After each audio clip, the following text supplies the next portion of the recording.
The Avenger by Phillips Oppenheim. Chapter 1. A Mysterious Visitor. The man and the woman stood facing one another, although in the uncertain firelight which alone illuminated the room, neither could see much save the outline of the other's form. The woman stood at the further end of the apartment by the side of the desk his desk. The slim trembling fingers of one hand rested lightly upon it. The other was hanging by her side, nervously crumpling up the glove which she had only taken off a few minutes before. The man stood with his back to the door through which he had just entered.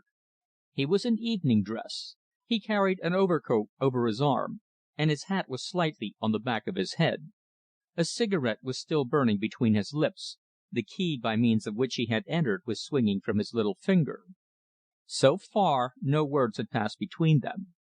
Both were apparently stupefied for the moment by the other's unexpected presence. It was the man who recovered his self-possession first.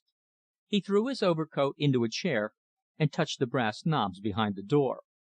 Instantly the room was flooded with the soft radiance of the electric lights. They could see one another now distinctly. The woman leaned a little forward, and there was amazement as well as fear flashing in her soft dark eyes. Her voice, when she spoke, sounded to herself unnatural.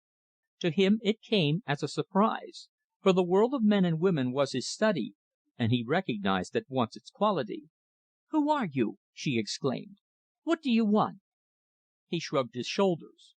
"It seems to me," he answered, "that I might more fittingly assume the role of questioner. However, I have no objection to introduce myself. My name is Herbert Wrayson. May I ask," he continued with quiet sarcasm, "to whom I am indebted for this unexpected visit?" She was silent for a moment, and as he watched her, his surprise grew. Equivocal though her position was, he knew very well that this was no ordinary thief whom he had surprised in his rooms, engaged to all appearance in rifling his desk. The fact that she was a beautiful woman was one which he scarcely took into account. There were other things more surprising which he could not ignore. Her evening dress of black net was faultlessly made, and he knew enough of such things to be well aware that it came from the hands of no ordinary dressmaker. A string of pearls, her only ornament, hung from her neck, and her black hat with its drooping feathers was the fellow of one which he had admired a few evenings ago at the Ritz in Paris. It flashed upon him that this was a woman of distinction, one who belonged naturally, if not in effect, to the world of which even he could not claim to be a habitant. What was she doing in his rooms? Of what interest to her were he and his few possessions? "Herbert Wrayson," she repeated, leaning a little towards him. "If your name is Herbert Wrayson, what are you doing in these rooms?" "They happen to be mine," he answered calmly. "Yours?" She picked up a small latch key from the desk. "This is number 11, isn't it?" she asked quickly. "No, number 11 is the flat immediately overhead," he told her. She appeared unconvinced. "But I opened the door with this key," she declared. "Mr. Barnes and I have similar locks," he said. "The fact remains that this is number 9, and number 11 is one story overhead." She drew a long breath, presumably of relief, and moved a step forward. "I am very sorry," she declared. "I have made a mistake. You must please accept my apologies." He stood motionless in front of the door. He was pale, clean shaven, and slim, and in his correct evening clothes he seemed a somewhat ordinary type of the well bred young Englishman. But his eyes were grey, and his mouth straight and firm. She came to a standstill. Her eyes seemed to be questioning him. She scarcely understood his attitude. "Kindly allow me to pass," she said coldly. "Presently," he answered. Her veil was still raised, and the flash of her eyes would surely have made a weaker man quail. But Wrayson never flinched. "What do you mean by that?" she demanded. "I have explained my presence in your room. It was an accident which I regret. Let me pass at once." "You have explained your presence here," he answered, "after a fashion. But you have not explained what your object may be in making use of that key to enter Mr. Barnes' flat. Are you proposing to subject his belongings to the same inspection as mine?" he asked, pointing to his disordered desk. "My business with Mr. Barnes is no concern of yours," she exclaimed haughtily. "Under ordinary circumstances, no," he admitted. "But these are not ordinary circumstances. Forgive me if I speak plainly. I found you engaged in searching my desk. The presumption is that you wish to do the same thing to Mr. Barnes." "And if I do, sir," she demanded, "what concern is it of yours? How do you know that I have not permission to visit his rooms, that he did not himself give me this key?" She held it out before him. He glanced at it and back into her face. "The supposition," he said, "does not commend itself to me." "Why not?" He looked at the clock. "You see," he declared, "that it is within a few minutes of midnight. To be frank with you, you do not seem to me the sort of person likely to visit a bachelor such as Mr. Barnes in a bachelor flat at this hour without some serious object." She kept silence for several moments. Her bosom was rising and falling quickly, and a brilliant spot of colour was burning in her cheeks. Her head was thrown a little back, she was regarding him with an intentness which he found almost disconcerting. He had an uncomfortable sense that he was in the presence of a human being who, if it had lain in her power, would have killed him where he stood. Further, he was realizing that the woman whom at first glance he had pronounced beautiful was absolutely the first of her sex whom he had ever seen who satisfied completely the demands of a somewhat critical and highly cultivated taste. The silence between them seemed extended over a time crowded and rich with sensations. He found time to marvel at the delicate whiteness of her bosom, gleaming like polished ivory under the network of her black gown, to appreciate with a quick throb of delight the slim roundness of her perfect figure, the wonderful poise of her head, the soft richness of her braided hair. Every detail of feature and of toilette seemed to satisfy to the last degree each critical faculty of which he possessed. He felt a little shiver of apprehension when he recalled the cold brutality of the words which had just left his lips. Yet how could he deal with her differently? "Is this man Morris Barnes your friend?" she asked, breaking a silence which had done more than anything else to unnerve him. "No," he answered. "I scarcely know the man. I have never seen him except in the lift or on the stairs."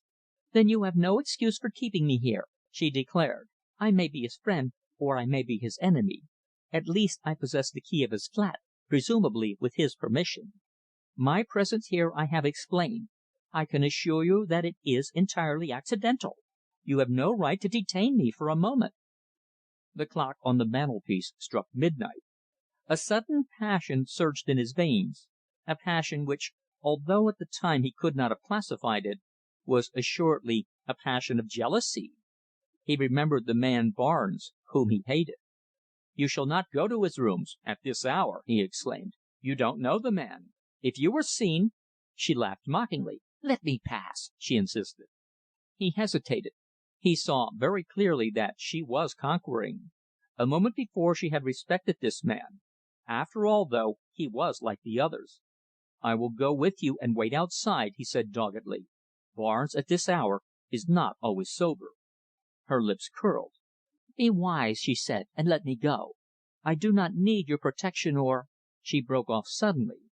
The interruption was certainly startling enough.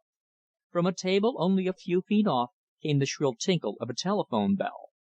Wrayson mechanically stepped backwards and took the receiver into his hand. "Who is it?" he asked. The voice which answered him was faint but clear. It seemed to Wrayson to come from a long way off. "Is that Mr. Wrayson's flat in Cavendish Mansions?" it asked. "Yes," Wrayson answered. "Who are you?" "I am a friend of Mr. Morris Barnes," the voice answered. "May I apologize for calling you up, but the matter is urgent. Can you tell me if Mr. Barnes is in?" "I am not sure, but I believe he is never in before 1 or 2 o'clock," Wrayson answered. "Will you write down a message and leave it in his letter box?" the voice asked anxiously. "It is very important, or I would not trouble you." "Very well," Wrayson answered. "What is it?" "Tell him instantly he returns to leave his flat and go to the Hotel Francis. A friend is waiting there for him, the friend whom he has been expecting." "A lady?" Wrayson remarked a little sarcastically. "No," the voice answered. "A friend. Will you do this? Will you promise to do it?" "Very well," Wrayson said. "Who are you, and where are you ringing up from?" "Remember, you have promised," was the only reply.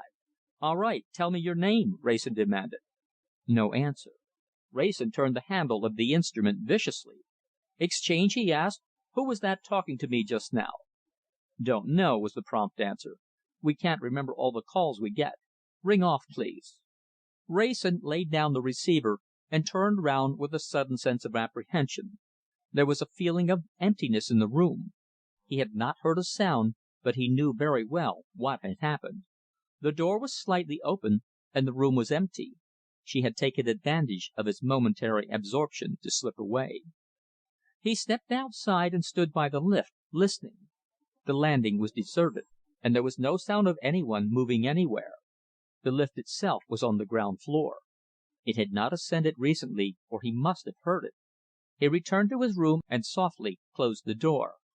Again the sense of emptiness oppressed him. A faint perfume around the place where she had stood came to him like a whiff of some delicious memory. He set his teeth, lit a cigarette, and sitting down at his desk, wrote a few lines to his neighbour, embodying the message which had been given him. With the note in his hand, he ascended to the next floor. There was apparently no light in flat number 11, but he rang the bell and listened. There was no answer, no sound of any one moving within. For nearly 10 minutes he waited, listening. He was strongly tempted to open the door with his own key and see for himself if she was there. Then he remembered that Barnes was a man whom he barely knew and cordially disliked, and that if he should return unexpectedly, the situation would be a little difficult to explain. Reluctantly he descended to his own flat, and mixing himself a whisky and soda, lit a pipe and sat down, determined to wait until he heard Barnes return. In less than a quarter of an hour he was asleep. Chapter 2. The Horror of the Hansom. Wrayson sat up with a sudden and violent start. His pipe had fallen on to the floor, leaving a long trail of grey ash upon his waistcoat and trousers. The electric lights were still burning, but of the fire nothing remained but a pile of ashes. As soon as he could be said to be conscious of anything, he was conscious of two things. One was that he was shivering with cold, the other that he was afraid. Wrayson was by no means a coward. He had come once or twice in his life into close touch with dangerous happenings, and conducted himself with average pluck. He never attempted to conceal from himself, however, that these few minutes were minutes of breathless, unreasoning fear. His heart was thumping against his side, and the muscles at the back of his neck were almost numb as he slowly looked around the room. His eyes paused at the door. It was slightly open. To his nervous fancy it seemed to be shaking. His teeth chattered, he felt his forehead, and it was wet. He rose to his feet and listened. There was no sound anywhere, from above or below. He tried to remember what it was that had awakened him so suddenly. He could remember nothing except that awful start. Something must have disturbed him. He listened again. Still no sound. He drew a little breath, and, with his eyes glued upon the half-closed door, recollected that he himself had left it open that he might hear Barnes go upstairs. With a little laugh, still not altogether natural, he moved to the spirit decanter and drank off half a wineglassful of neat whisky. "Nerves," he said softly to himself. "This won't do. What an idiot I was to go to sleep there." He glanced at the clock. It was 5 minutes to 3. Then he moved towards the door, and stood for several moments with the handle in his hand. Gradually his confidence was returning. He listened attentively. There was not a sound to be heard in the entire building. He turned back into the room with a little sigh of relief. "Time I turned in," he muttered. "Wonder if that's rain." He lifted the blind and looked out. A few stars were shining still in a misty sky, but a bank of clouds was rolling up, and rain was beginning to fall. The pavements were already wet, and the lamp posts obscured. He was about to turn away when a familiar but unexpected sound from the street immediately below attracted his notice. The window was open at the top, and he had distinctly heard the jingling of a hansom bell. He threw open the bottom sash and leaned out. A hansom was waiting at the entrance to the flats. Wrayson glanced once more instinctively towards the clock. Who on earth of his neighbours could be keeping a cab waiting outside at that hour in the morning? With the exception of Barnes and himself, they were most of them early people. Once more he looked out the window. The cabman was leaning forward in his seat, with his head resting upon his folded arms. He was either tired out or asleep. The attitude of the horse was one of extreme and wearied dejection. Wrayson was on the point of closing the window, when he became aware for the first time that the cab had an occupant. He could see the figure of a man leaning back in one corner. He could even distinguish a white gloved hand resting upon the apron. The figure was not unlike the figure of Barnes, and Barnes, as he happened to remember, always wore white gloves in the evening. Barnes it probably was. Waiting. For what? Wrayson closed the window a little impatiently, and turned back into the room. "Barnes and his friends can go to the devil," he muttered. "I am off to bed." He took a couple of steps across the room, and then stopped short. The fear was upon him again. He felt his heart almost stop beating, a cold shiver shook his whole frame. He was standing facing his half open door, and outside on the stone steps he heard the soft, even footfall of slippered feet and the gentle rustling of a woman's gown. He was not conscious of any movement, but when she reached the landing he was standing there on the threshold, with the soft halo of light from behind shining onto his white, fiercely questioning face. She came towards him without speech, and her veil was lowered so that he could only imperfectly see her face, but she walked as one newly recovered from illness, with trembling footsteps, and with one hand always upon the banisters. When she reached the corner she stopped and seemed about to collapse. She spoke to him, and her voice had lost all its quality. It sounded harsh and unreal. "Why are you spying on me?" she asked. "I am not spying," he answered. "I have been asleep, and woke up suddenly." "Give me some brandy," she begged. She stood upon the threshold and drank from the wineglass which he had filled. When she gave it back to him, he noticed that her fingers were steady. "Will you come downstairs and let me out?" she asked. "I have looked down, and it is all dark on the ground floor. I am not sure I know the way." He hesitated, but only for a moment. Side by side they walked down 4 flights of steps in unbroken silence. He asked no question, she attempted no explanation. Only when he opened the door and she saw the waiting hansom she very nearly collapsed. For a moment she clung to him. "He is there, in the cab," she moaned. "Where can I hide?" "Whoever it is," Wrayson answered, and his eyes fixed upon the hansom, "he is either drunk or asleep." "Or dead," she whispered in his ear. "Go and see." Then, before Wrayson could recover from the shock of her words, she was gone, flitting down the unlit side of the street with swift, silent footsteps. His eyes followed her mechanically.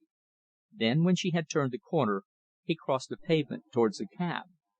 Even now he could see little of the figure in the corner, for his silk hat was drawn down over his eyes. "Is that you, Barnes?" he asked. There came not the slightest response. Then, for the first time, the hideous meaning of those farewell words of hers broke in upon his brain. Had she meant it? Had she known or guessed? He leaned forward and touched the white gloved hand. He raised it and let it go. It fell like a dead, inert thing. He stepped back and confronted the cabman, who was rubbing his eyes. "There's something wrong with your fare, cabby," he said. The cabby raised the trap door, looked down, and descended heavily onto the pavement. "Well, I'm blowed!" he said. "Here, wake up, guv'nor!" There was no response. The cabby threw open the apron of the cab and gently shook the recumbent figure. "I can't wait here all night for my fare!" he exclaimed. "Wake up! God love us!" he broke off. He stepped hastily back onto the pavement and began tugging at one of his lamps. "Push his hat back, sir," he said. "Let's 'ave a look at him." Wrayson stood upon the step of the cab and lifted the silk hat from the head of the recumbent figure. Then he sprang back quickly with a little exclamation of horror. The lamp was shining full now upon the man's face, livid and white, upon his staring but sightless eyes, upon something around his neck, a fragment of silken cord, drawn so tightly that the flesh seemed to hang over and almost conceal it. "Throttle, by God!" the cabman exclaimed. "I'm off to the police station." He clambered up to his seat, and without another word struck his horse with the whip. The cab drove off and disappeared. Wrayson turned slowly round, and, closing the door of the flats, mounted with leaden feet to the fourth story. He entered his own rooms, and walked without hesitation to the window, which was still open. The fresh air was almost a necessity, for he felt himself being slowly stifled. His knees were shaking, a cold icy horror was numbing his heart and senses. A feeling of nightmare was upon him, as though he had risen unexpectedly from a bed of delirium. There, in front of him, a little to the left, was the broad empty street amongst whose shadows she had disappeared. On one side was the park, and there was obscurity indefinable, mysterious. On the other, a long row of tall mansions, a rain-soaked pavement, and a curving line of gas lamps. Beyond, the river, marked with a glittering arc of yellow dots, further away the glow of the sleeping city. Shelter enough there for any one, even for her. A soft, damp breeze was blowing in his face. From amongst the dripping trees of the park, the birds were beginning to make their morning music. Already the blackness of night was passing away, the clouds were lightening, the stars were growing fainter. Wrayson leaned a little forward. His eyes were fixed upon the exact spot where she had crossed the road and disappeared. All the horror of the coming day, and the days to come, loomed out from the background of his thoughts. Chapter 3. Discussing the crime. The murder of Morris Barnes, considered merely as an event, came as a godsend to the halfpenny press, which has an unwritten but immutable contract with the public to provide it with so much sensation during the week, in season or out of season. Nothing else was talked about anywhere. Under the influence of the general example, Wrayson found himself within a few days discussing its details with perfect coolness, and with an interest which never flagged. He seemed continually to forget his own personal and actual connection with the affair. It was discussed, amongst other places, at the Sheridan Club, of which Wrayson was a member, and where he spent most of his spare time. At one particular luncheon party the day after the inquest, nothing else was spoken of. For the first time, in Wrayson's hearing, a new and somewhat ominous light was thrown upon the affair. There were 4 men at the luncheon party, which was really not a luncheon party at all, but a promiscuous coming together of 4 of the men who usually sat at what was called the Colonel's table. First of all, there was the Colonel himself, Colonel Edgar Fitzmaurice, C.B., D.S.O., easily the most popular member of the club, a distinguished retired officer, white-haired, kindly and genial, a man of whom no one had ever heard another say an unkind word, whose hand was always in his none too well filled pockets, and whose sympathies were always ready to be enlisted in any forlorn cause, deserving or otherwise. At his right hand sat Wrayson. On his left, Sydney Mason, a rising young sculptor, and also a popular member of this somewhat bohemian circle. Opposite was Stephen Heneage, a man of a different and more secretive type. He called himself a barrister, but he never practised; a journalist at times, but he seldom put his name to anything he wrote. His interest, if he had any, he kept to himself. In a club where a man's standing was reckoned by what he was and what he produced, he owed such consideration as he received to a certain air of reserved strength, the more noteworthy amongst a little coterie of men, who amongst themselves were accustomed to speak their minds freely and at all times. If he was never brilliant, he had never been heard to say a foolish thing or make a pointless remark. He moved on his way through life, and held his place there more by reason of certain negative qualities which, amongst a community of optimists, were universally ascribed to him, than through any more personal or likable gifts. He had a dark, strong face, but a slim, weakly body. He was never unduly silent, but he was a better listener than talker. If he had no close friends, he certainly had no enemies.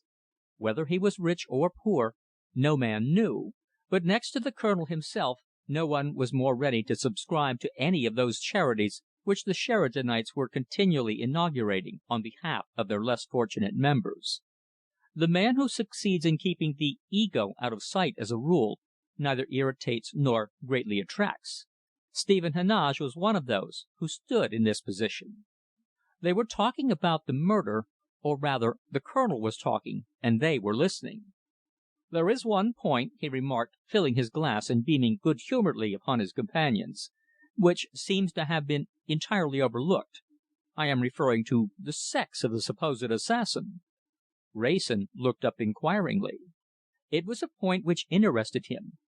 "Nearly all of you have assumed," the Colonel continued, "that it must have taken a strong man to draw the cord tight enough to have killed that poor fellow without any noticeable struggle. As a matter of fact, a child with that particular knot could have done it. It requires no strength, only delicacy of touch, rapidity and nerve." "A woman, then?" Wrayson began. "Bless you, yes! A woman could have done it easily," the Colonel declared. "Only, unfortunately, there don't seem to have been any women about. Why, I've seen it done in Korea with the turn of the wrist. It's all knack." Wrayson shuddered slightly. The Colonel's words had troubled him more than he would have cared to let any one know. "Woman or man or child," Mason remarked, "the person who did it seems to have vanished in some remarkable manner from the face of the earth."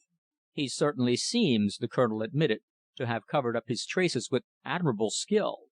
I have read every word of the evidence at the inquest, and I can understand that the police are completely confused." Heneage and Mason exchanged glances of quiet amusement, whilst the Colonel helped himself to cheese. "Dear old boy," the latter murmured. "He's off on his hobby. Let him go on. He enjoys it more than anything in the world." Heneage nodded assent, and the Colonel returned to the subject with avidity a few moments later. "This man Morris Barnes," he affirmed, "seems to have been a somewhat despicable, at any rate a by no means desirable individual. He was of Jewish origin, and he had not long returned from South Africa, where heaven knows what his occupation was. The money of which he was undoubtedly possessed he seems to have spent, or at any rate some part of it, in aping the life of a dissipated man about town. He was known to the fair promenaders of the Empire and Alhambra. He was an habitué of the places where these ladies partake of supper after the exertions of the evening. Of home life or respectable friends he seems to have had none." "This," Mason declared, leaning back and lighting a cigarette, "is better than the newspapers. Go on, Colonel. Your biography may not be sympathetic, but it is lifelike." The Colonel's eyes were full of a distinct and vivid light. He scarcely heard the interruption. He was on fire with his subject. "You see," he continued, "that the man's days were spent amongst a class where the passions run loose, where restraint is an unknown virtue, where self and sensuality are the upraised gods. One can easily imagine that from amongst such a slough might spring at any time the weed of tragedy. In other words, this man Morris Barnes moved amongst a class of people to whom murder, if it could be safely accomplished, would be little more than an incident." The Colonel lit a cigar and leaned back in his chair. He was enjoying himself immensely. "The curious part of the affair is, though," he continued deliberately, "that this murder, as I suppose we must call it, bears none of the hall marks of rude passion. On the contrary, it suggests in more ways than one the touch of the finished artist.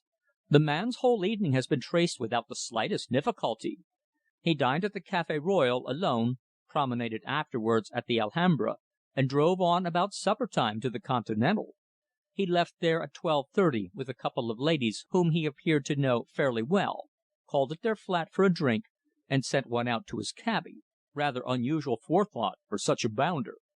When he reappeared and directed the man to drive him to Cavendish Mansions, Battersea, the driver tried to excuse himself. Both he and his horse were dead tired, he said.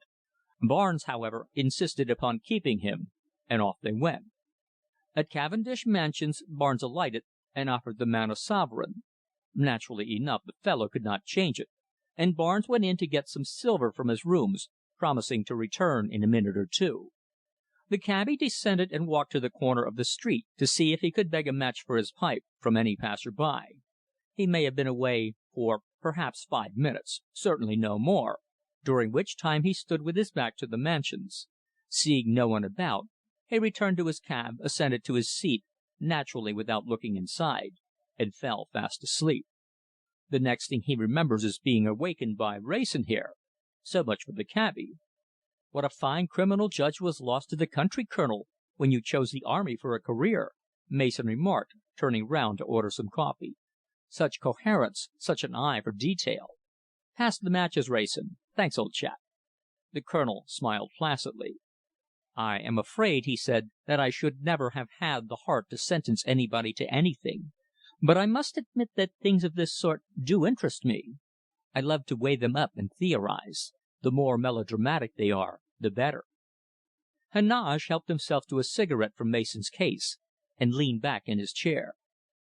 "I never have the patience," he remarked, "to read about these things in the newspapers, but the Colonel's résumé is always thrilling. Do go on. There won't be any pool till 4 o'clock." The Colonel smiled good naturedly. "It's good of you fellows to listen to my prosing," he remarked. "No use denying that it is a sort of hobby of mine. You all know it. Well, we'll say we've finished with the cabby then. Enter upon the scene, of all the people in the world, our friend Wrayson." "Hear, hear," murmured Mason. Wrayson changed his position slightly. With his head resting upon his hand, he seemed to be engaged in tracing patterns upon the tablecloth. "Wrayson knows nothing of Barnes beyond the fact that they are neighbours in the same flats. Being the assistant editor of a journal of world wide fame, however, he has naturally a telephone in his flat. By means of that instrument he receives a message in the middle of the night from an unknown person in an unknown place, which he is begged to convey to Barnes. The message is in itself mysterious. Taken in conjunction with what happened to Barnes, it is deeply interesting. Barnes, it seems, is to go immediately on his arrival, at whatever hour, to the Hotel Francis. Presumably he would know from whom the message came, and the sender does not seem to have doubted that if it was conveyed to Barnes, he would obey the summons. Wrayson agrees to and does deliver it.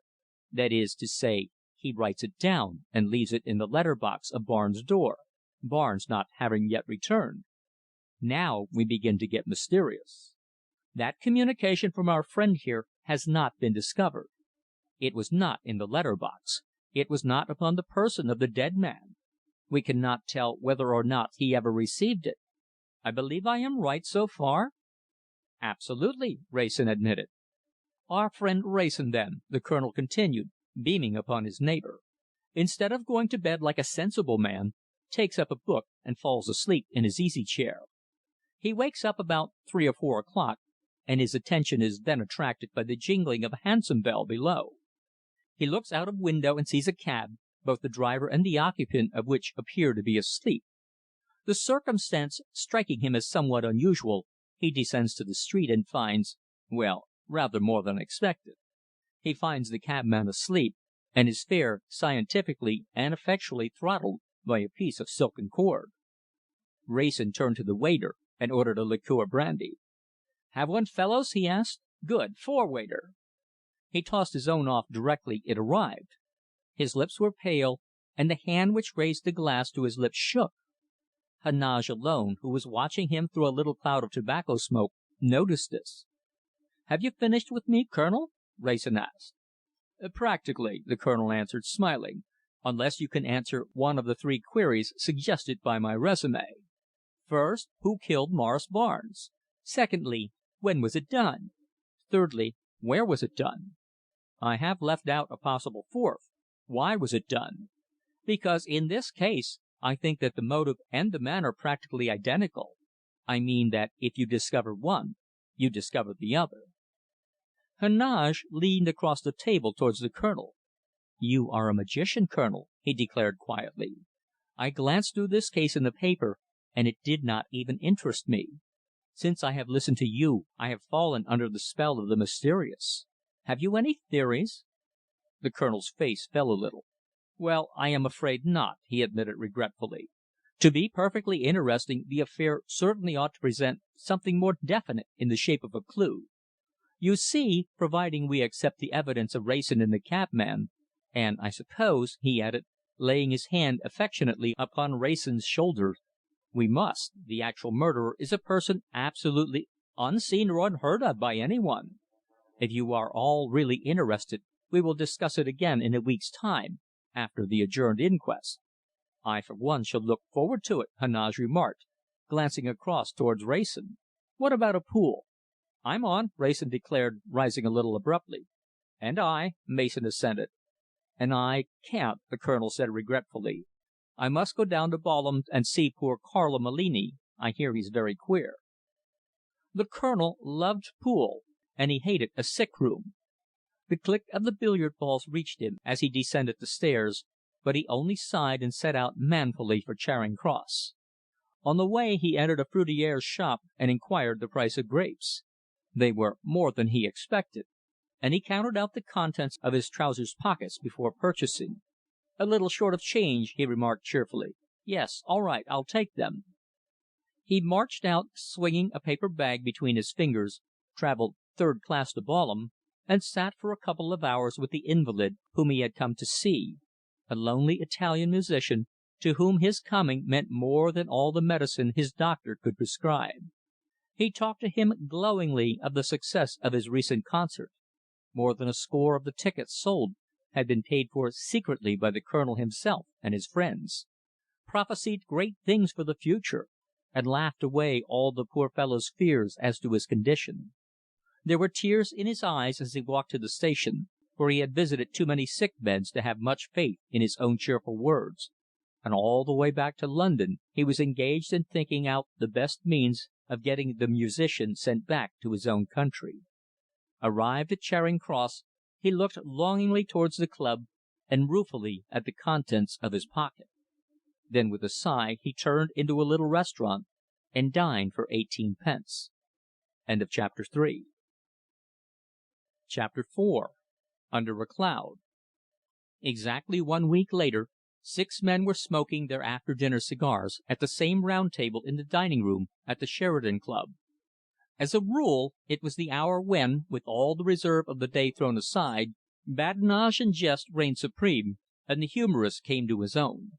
Tonight chairs were drawn a little closer together, voices were subdued, and the conversation was of a more serious order. Not even the pleasant warmth of the room, the fragrance of tobacco, and the comfortable sense of having dined, could altogether dispel a feeling of uneasiness which all more or less shared. It chanced that all 6 were friends of Herbert Wrayson's. The Colonel, as usual, was in the chair, but even on his kindly features the cloud hovered. "Of course," he said, "none of us who know Wrayson well would believe for a moment that he could be connected in any way with this beastly affair. The unfortunate part of it is, that others who do not know him might easily be led to think otherwise." "It is altogether his own fault, too," Mason remarked. "He gave his evidence shockingly." "And his movements that night, or rather that morning, were certainly a little peculiar," another man remarked. "His connection with the affair seemed to consist of a series of coincidences. The law does not look favourably upon coincidences." "But after all," the Colonel remarked, "he scarcely knew the fellow. Just nodded to him on the stairs and that sort of thing. Why, there isn't a shadow of a motive." "We can't be sure of that, Colonel," Heneage remarked quietly. "I wonder how much we really know of the inner lives of even our closest friends. I fancy that we should be surprised if we realized our ignorance." The Colonel stroked his grey moustache thoughtfully. "That may be true," he said, "of a good many of us. Wrayson, however, never struck me as being a particularly secretive sort of chap." "Unfortunately, that counts for very little," Heneage declared. "The things which surprise us most in life come often from the most unlikely people. We none of us mean to be deceitful, but a perfectly honest life is a luxury which few of us dare indulge in." The Colonel regarded him gravely. "I hope," he said, "that you don't mean that you consider Wrayson capable—" "I wasn't thinking of Wrayson at all," Heneage interrupted. "I was generalizing. But I must say this. I think that given sufficient provocation or motive, there isn't one of us who couldn't be capable of committing murder. A man's outer life is lived according to the laws of circumstances and society. His inner one no one knows anything about except himself and God." "Heneage," Mason sighed, "is always cynical after Kümmel." Heneage shrugged his shoulders and lit a cigarette. "No," he said, "I am not cynical. I simply have a weakness for the truth. You will find it rather a hard material to collect if you set out in earnest. But to return to Wrayson. Let me ask you a question. We are all friends of his, more or less intimate friends. You would all of you scout the idea of his having any share in the murder of Morris Barnes. What did you make of his evidence at the inquest this afternoon? What do you think of his whole deportment and condition?" "I can answer that in one word," the Colonel declared. "I think that it is unfortunate. The poor fellow has been terribly upset, and his nerves have not been able to stand the strain. That is all there is about it." "Wrayson has been working up to the limit for years," Mason remarked, "and he's not a particularly strong chap. I should say that he was about due for a nervous breakdown." A waiter approached the table and addressed the Colonel. He was wanted on the telephone. During his absence, Heneage leaned back in his chair and relapsed into his usual imperturbability. He was known amongst his friends generally as the silent man. It was very seldom that he contributed so much to their discussions as upon this occasion. Perhaps for that reason his words, when he spoke, always carried weight. Mason changed his place and sat beside him. The others had wandered off into a discussion upon a new magazine. "Between ourselves, Heneage," Mason said quietly, "have you anything at the back of your head about Wrayson?" Heneage did not immediately reply. He was gazing at the little cloud of blue tobacco smoke which he had just expelled from his lips. "There is no reason," he declared, "why my opinion should be worth any more than any one else's. I think as highly of Wrayson as any of you." "Granted," Mason answered. "But you have a theory or an idea of some sort concerning him. What is it?" "If you really want to know," Heneage said, "I believe that Wrayson has kept something back. It is a very dangerous thing to do, and I believe that he realizes it. I believe that he has some secret knowledge of the affair which he has not disclosed, knowledge which he has kept out of his evidence altogether." "A guilty knowledge?" Mason whispered. "Not necessarily," Heneage answered. "He may be shielding some one." "If you are right," Mason said anxiously, "it is a serious affair." "Very serious indeed," Heneage assented. "I believe that he is realizing it." The Colonel came back looking a little disturbed. "Sorry, boys, but I must be off," he announced. "Wrayson has just telephoned to ask me to go down and see him. I'm afraid he's queer. I've sent for a hansom." "Poor chap," Mason murmured. "Let us know if any of us can do anything."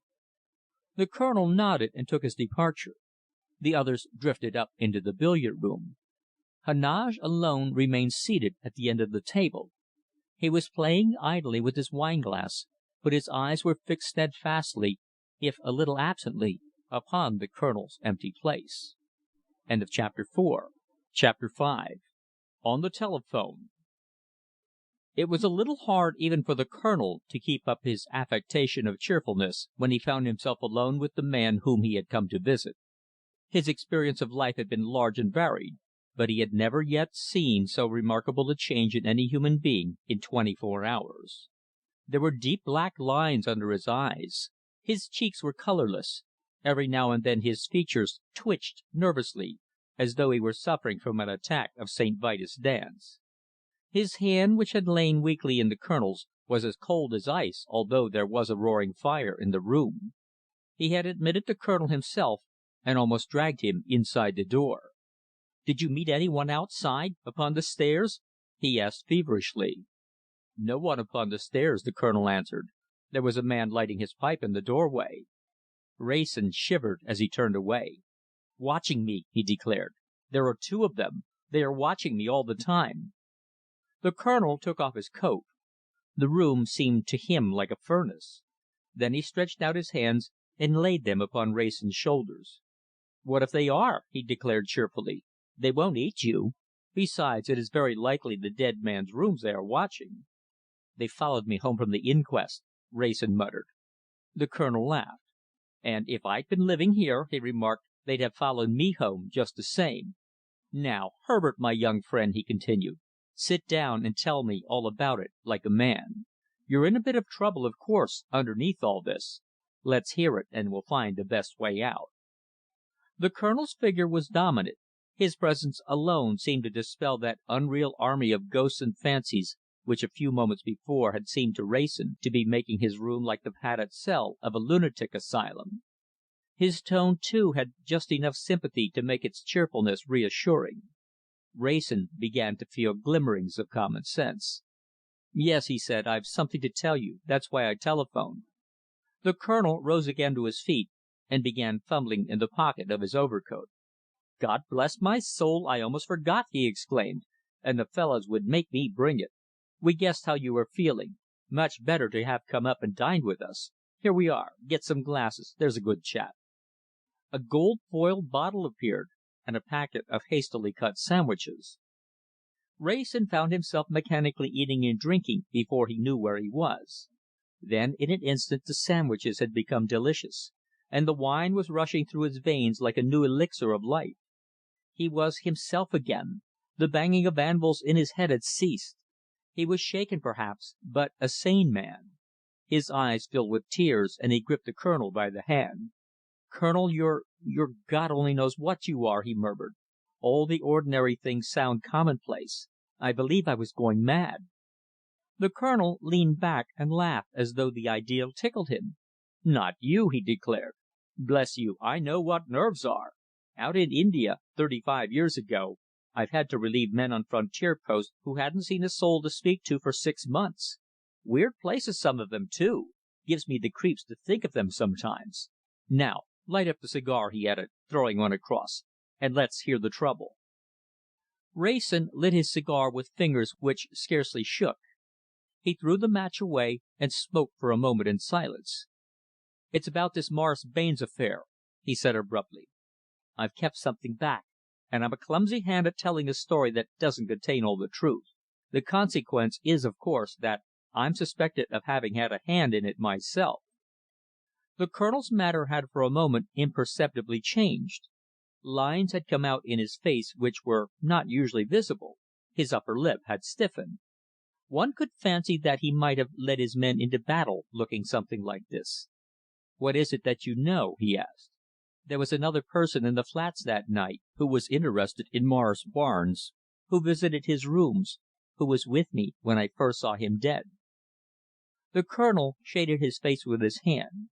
The heat from the fire was intense. "Why have you kept back this knowledge?" he asked. "Because it was a woman, and I am a fool," Wrayson answered. There was a silence.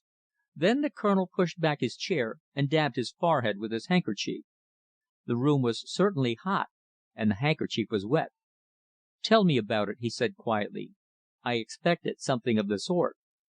"On that morning," Wrayson began, "I returned home about 12 o'clock, let myself in with my own latchkey, and found a woman standing before my open desk, going through my papers." "A friend?" the Colonel asked.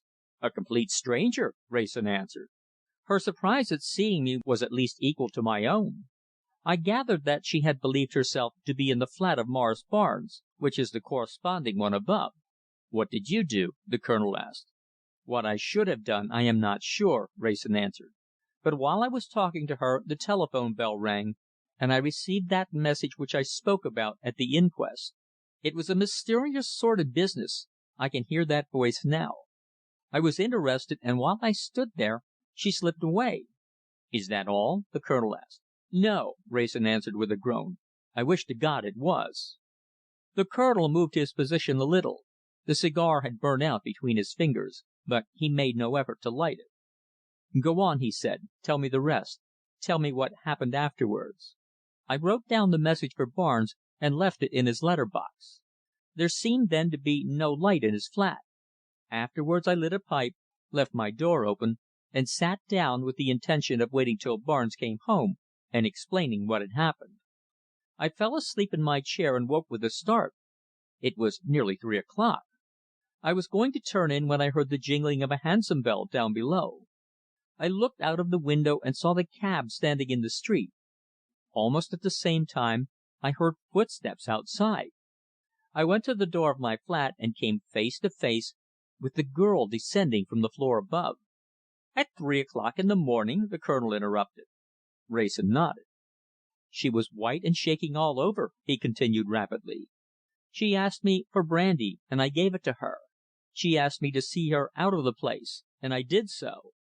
When I opened the door to let her out, and we saw the man leaning back in the cab, She moaned softly to herself. I said something about his being asleep or drunk or dead, she whispered in my ear, and then she rushed away from me.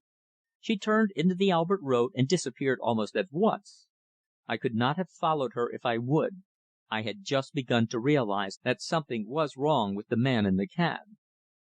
"This is all?" the Colonel asked. "It is all," Wrayson answered. "You do not know her name, or why she was here? You have not seen her since?" Wrayson shook his head. "I know absolutely nothing," he said, "beyond what I have told you." The Colonel struck a match and relit his cigar. "I should like to understand," he said quietly, "why you avoided all mention of her in your evidence." Wrayson laughed oddly. "I should like to understand that myself," he declared. "I can only repeat what I said before. She was a woman, and I was a fool." "In plain English," the Colonel said, "you did it to shield her?" "Yes," Wrayson answered. The Colonel nodded thoughtfully. "Well," he said, "you were in a difficult position, and you made a deliberate choice. I tell you frankly that I expected to hear worse things. Do you believe that she committed the murder?" "No," Wrayson answered, "I do not." "You believe that she may be associated with the person who did?" "I cannot tell," Wrayson declared. "In any case," the Colonel continued, "you seem to have been the only person who saw her. Whether you were wise or not to omit all mention of her in your evidence well, we won't discuss that.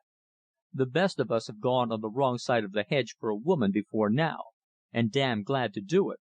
What I don't quite understand, old chap, is why you have worked yourself up into such a shocking state. You don't stand any chance of being hanged, that I can see." Wrayson laughed a little shamefacedly. "To tell you the truth," he said, "I am beginning to feel ashamed of myself. I think it was the sense of being spied upon, and being alone in this room, which got a bit on my nerves. I feel a different man since you came down." The Colonel nodded cheerfully. "That's all right," he declared. "The next thing to " The Colonel broke off in the midst of a sentence. A few feet away from him the telephone bell was ringing. Wrayson rose to his feet and took the receiver into his hand. "Hello!" he said. The voice which answered him was faint but clear. Wrayson almost dropped the instrument. He recognized it at once. "Is that Mr. Herbert Wrayson?" it asked. "Yes," Wrayson answered. "Who are you?" "I am the person who spoke to you a few nights ago," was the answer. "Never mind my name for the present.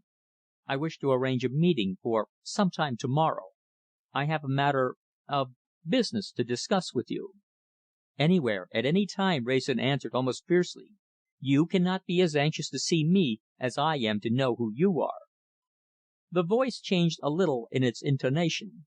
A note of mockery had stolen into it. "You flatter me," it said. "I trust that our meeting will be mutually agreeable. You must excuse my coming to Battersea, as I understand that your flat is subjected to a most inconvenient surveillance. May I call at the office of your paper at, say, 11 o'clock to morrow?" "Yes," Wrayson answered. "You know where it is?" "Certainly. I shall be there. A Mr. Bentham will ask for you. Good night." Wrayson's unknown friend had rung off. He replaced the receiver and turned to the Colonel. "Do you know who that was?" he asked eagerly. "I can guess," the Colonel answered.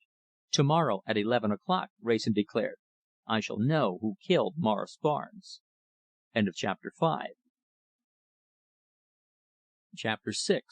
£1,000 Reward.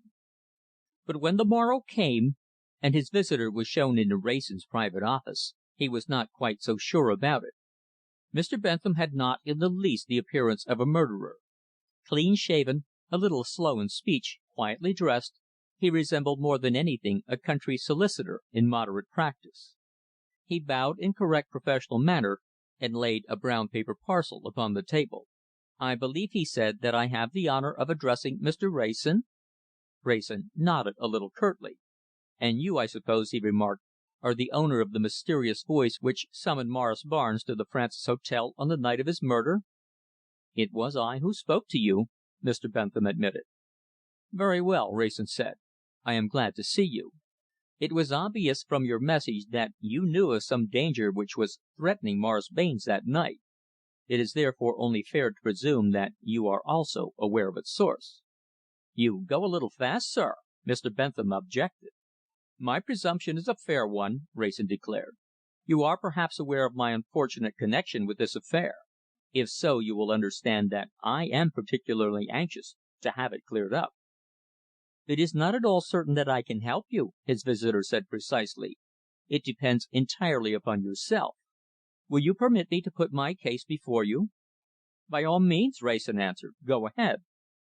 Mr. Bentham took the chair towards which Wrayson had somewhat impatiently pointed, and unbuttoned his coat. It was obvious that he was not a person to be hurried. "In the first place, Mr. Wrayson," he said, "I must ask you distinctly to understand that I am not addressing you on my own account. I am a lawyer, and I am acting on behalf of a client." "Who is he?" Wrayson asked. "What is his name?" The ghost of a smile flickered across the lawyer's thin lips.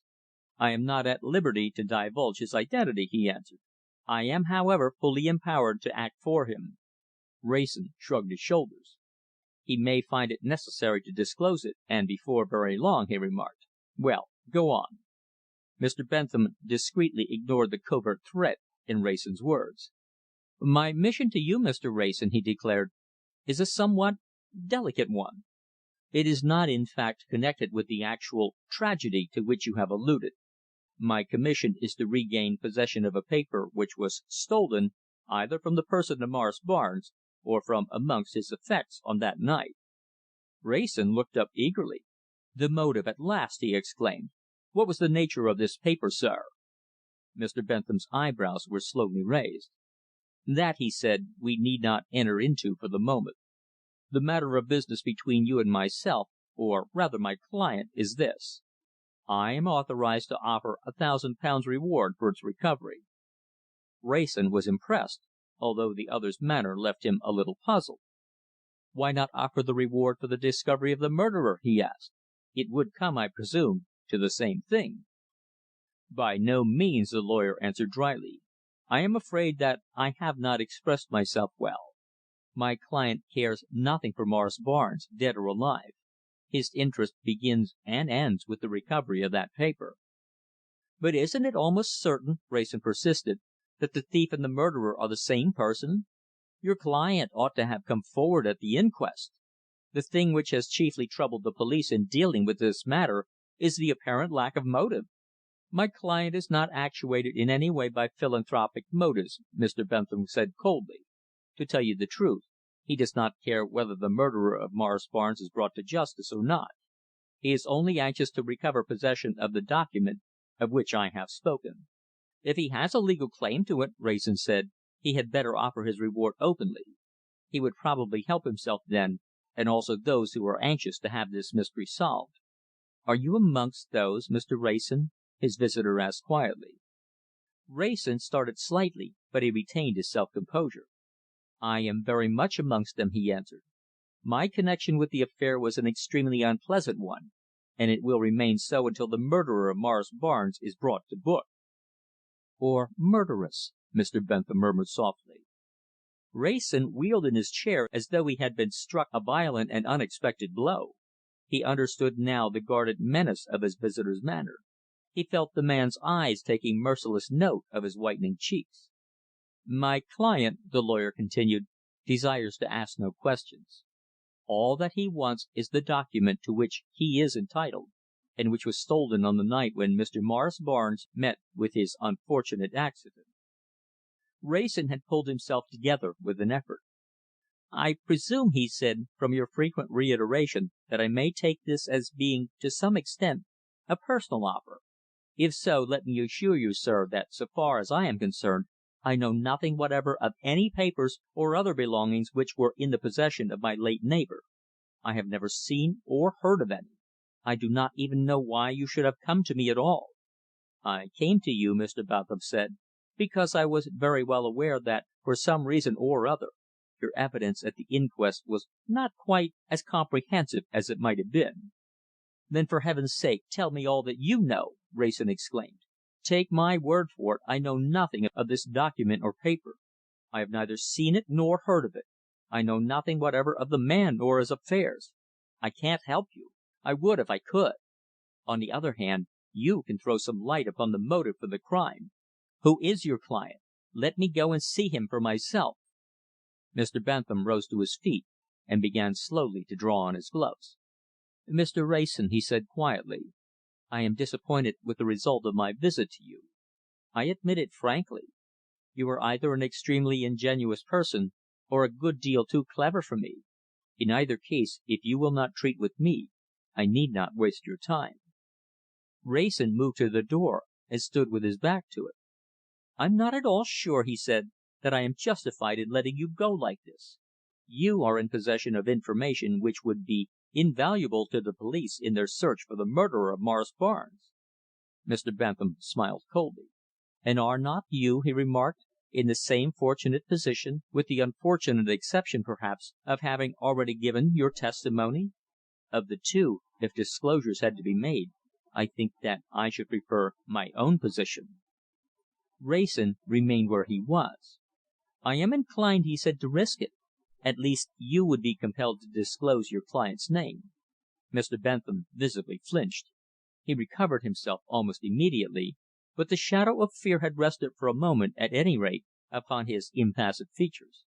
"I am entirely at your service," he said coldly. "My client has at least not broken the laws of his country." Wrayson stood away from the door.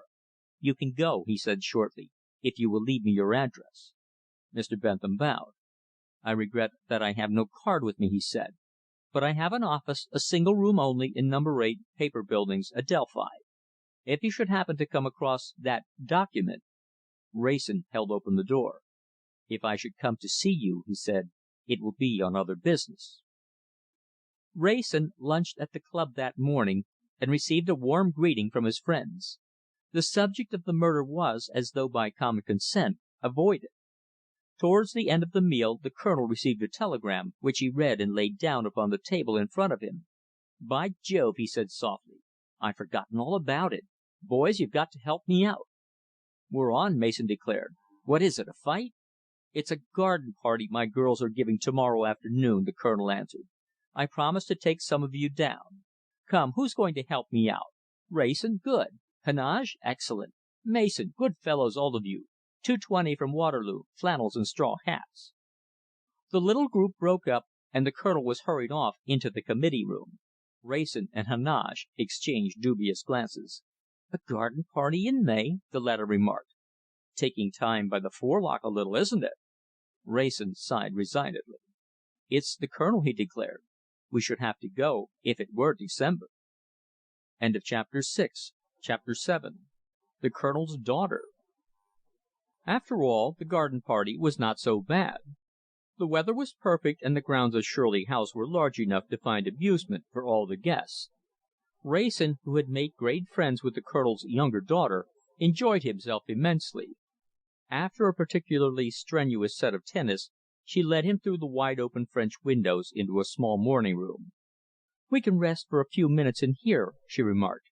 "You can consider it a special mark of favour, for this is my own den." "You are spoiling me," Wrayson declared, laughing. "May I see those photographs?" "If you like," she answered, "only you mustn't be too critical, for I'm only a beginner, you know. Here's a bookful of them you can look through, while I go and start the next set." She placed the volume in his hand, and swung out of the room, tall, fresh, and graceful. Wrayson watched her admiringly. In her perfect naturalness and unaffected good humour, she reminded him a good deal of her father, but, curiously enough, there was some other likeness which appealed to him even more powerfully, and yet which he was unable to identify. It puzzled him so that, for a moment or two after her departure, he sat watching the door through which she had disappeared, with a slight frown upon his forehead. She was undoubtedly charming, and yet something in connection with her seemed to impress him with an impending sense of trouble. Everything about her person and manners was frank and girlish, and yet she was certainly recalling to his mind things that he had been struggling all the afternoon to forget. Already he began to feel the clouds of nervousness and depression stealing down upon him. He struck the table with his clenched fist. He would have none of it. Outside was the delicious sunshine. Through the open window stole in the perfume of the roses which covered the wall, and mignonette from the trim borders, and stocks from the bed fringing the lawn. The murmur of pleasant conversation was incessant and musical. For a time Wrayson had escaped. He swore to himself that he would go back no more into bondage, that he would dwell no more upon the horrors through which he had lived. He would take hold of the pleasant things of life with both hands and grip them tightly. A man should be master of his thoughts, not the slave of unwilling memories. He would choose for himself whither they should lead him. He would fight with all his nerve and will against the unholy fascination of those few thrilling hours. He looked impatiently towards the door, and longed for the return of his late companion that he might continue his half laughing flirtation. Then he remembered the album still upon his knee, and opened it quickly. He had dabbled a little in photography. He would find something here to keep his thoughts from the forbidden place. And he did indeed find something which set his heart thumping, and drew all the colour which the sun and vigorous exercise had brought from his cheeks, something at which he stared with wide open eyes, which he held before him with trembling nerveless fingers, the picture of a woman, the picture of her. It had lain loose in the book, with its back towards him. Only chance made him turn it over. As he looked, he understood. There was the likeness, such likeness as there may be between a beautiful woman, a little sad, a little scornful, with the fresh lines of mockery about her curving lips, the world-weary light in her distant eyes, and the fresh, ingenuous girl with whom he had been bandying pleasantries during the last few hours. He had felt it unknowingly. He realized it now, and the thought of what it might mean made him catch at his breath like a drowning man. Then she came in. He heard her gay laughter outside, a backward word flung to one of the tennis players as she stepped in through the window, her cheeks still flushed and her eyes aglow. "We really ought to watch this set," she declared. "That is, if you are not too much absorbed in my handiwork. What have you got there?" He held it out to her with a valiant attempt at unconcern. "Do you mind telling me who this is?" he asked. She glanced at it carelessly enough, but at once her whole expression changed. The smile left her eye, the smile left her lips, her eyes filled with trouble. "Where did you find it?" she asked in a low tone. "In the album," he answered. "It was loose between the pages." She took it gently from his fingers, and crossing the room, locked it in her desk. "I had no idea that it was here," she said. "It is a picture of my eldest sister, or rather my stepsister." The change in her manner was so apparent that, under ordinary circumstances, Wrayson would not have dreamed of pursuing the subject. But the conventions of life seemed to him small things just then. "Your stepsister!" he exclaimed. "I had no idea. Shall I meet her this afternoon?" "No," she answered gravely. "What do you say, shall we go out now?" She took up her racket, but he lingered. "Please don't think me hopelessly inquisitive, Miss Fitzmaurice," he said, "but I have really a reason for being very interested in the original of that picture. I should like to meet your stepsister." "You will never do so here, I am afraid," she answered. "My father and she disagreed years ago. He does not allow us to see or hear from her. We may not even mention her name." "Your father," Wrayson remarked thoughtfully, "is not a stern parent by any means." "I should think not," she answered, smiling. "Dear old dad! I have never heard him say an unkind word to any one in my life." "And yet," Wrayson began hesitatingly. "Do you mind if we don't talk any more about it?" she interrupted simply. "I think you can understand that it is not a very pleasant subject. Do you feel like another set, or would you rather do something else?" "Tennis by all means, if you are rested," he answered. "We will find our old opponents and challenge them again." Wrayson made a supreme effort, and his spirits for the rest of the afternoon were almost boisterous. Yet all the time the nightmare was there behind. It crept out whenever he caught sight of his host moving about amongst his guests, beaming and kindly. His daughter! The Colonel's daughter! What was he to do? The problem haunted him continually. All the time he had to be pushing it back. The guests began to depart at last. By 7 o'clock the last carriage was rolling down the avenue. The Colonel, with a huge smile of relief and a large cigar, came and took Wrayson's arm. "Good man!" he exclaimed. "You've worked like a Trojan. We'll have one whisky and soda, eh? And then I'll show you your room. Say when." "I've enjoyed myself immensely," Wrayson declared. "Miss Edith has been very kind to me." "I'm glad you made friends with her," the Colonel said. "She's a harum scarum lot, I'm afraid, and a sad chatterbox, but she's the right sort of a person for a man with nerves like you. You're looking a bit white still, I see." Wrayson would have spoken then, but his tongue seemed to cling to the roof of his mouth. He had been asked to bring his clothes and dine, and in the minute's solitude while he changed, he made a resolute effort to face this new problem. There was not the slightest doubt in his mind that the girl whom he had surprised in his rooms, ransacking his desk, and whom subsequently he had assisted to escape from the Mansions, was identical with the original of this portrait. She was the Colonel's daughter. With a flash of horror he remembered that it had been the Colonel himself who had pointed out the possibility of a woman's hands having drawn that silken cord together. Half dressed, he sat down in a chair and buried his face in his hands. The dinner gong disturbed him.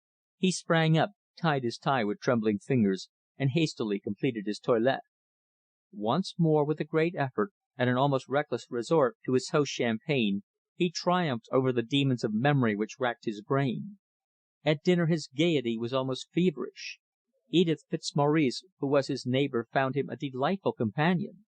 Only the Colonel glanced towards him now and then anxiously. He recognized the signs of high pressure, and the light in Wrayson's eyes puzzled him. There were no other men dining, and in course of time the two were left alone. The Colonel passed the cigars and touched the port wine decanter, which, however, he only offered in a half-hearted way. "If you don't care about any more wine," he said, "we might have a smoke in the garden." Wrayson rose at once. "I should like it," he said abruptly. "I don't know how it is, but I seem half stifled to day." They passed out into the soft, cool night. A nightingale was singing somewhere in the elm trees which bordered the garden. The air was sweet with the perfume of early summer flowers. Wrayson drew a long, deep breath of content. "Let us sit down, Colonel," he said.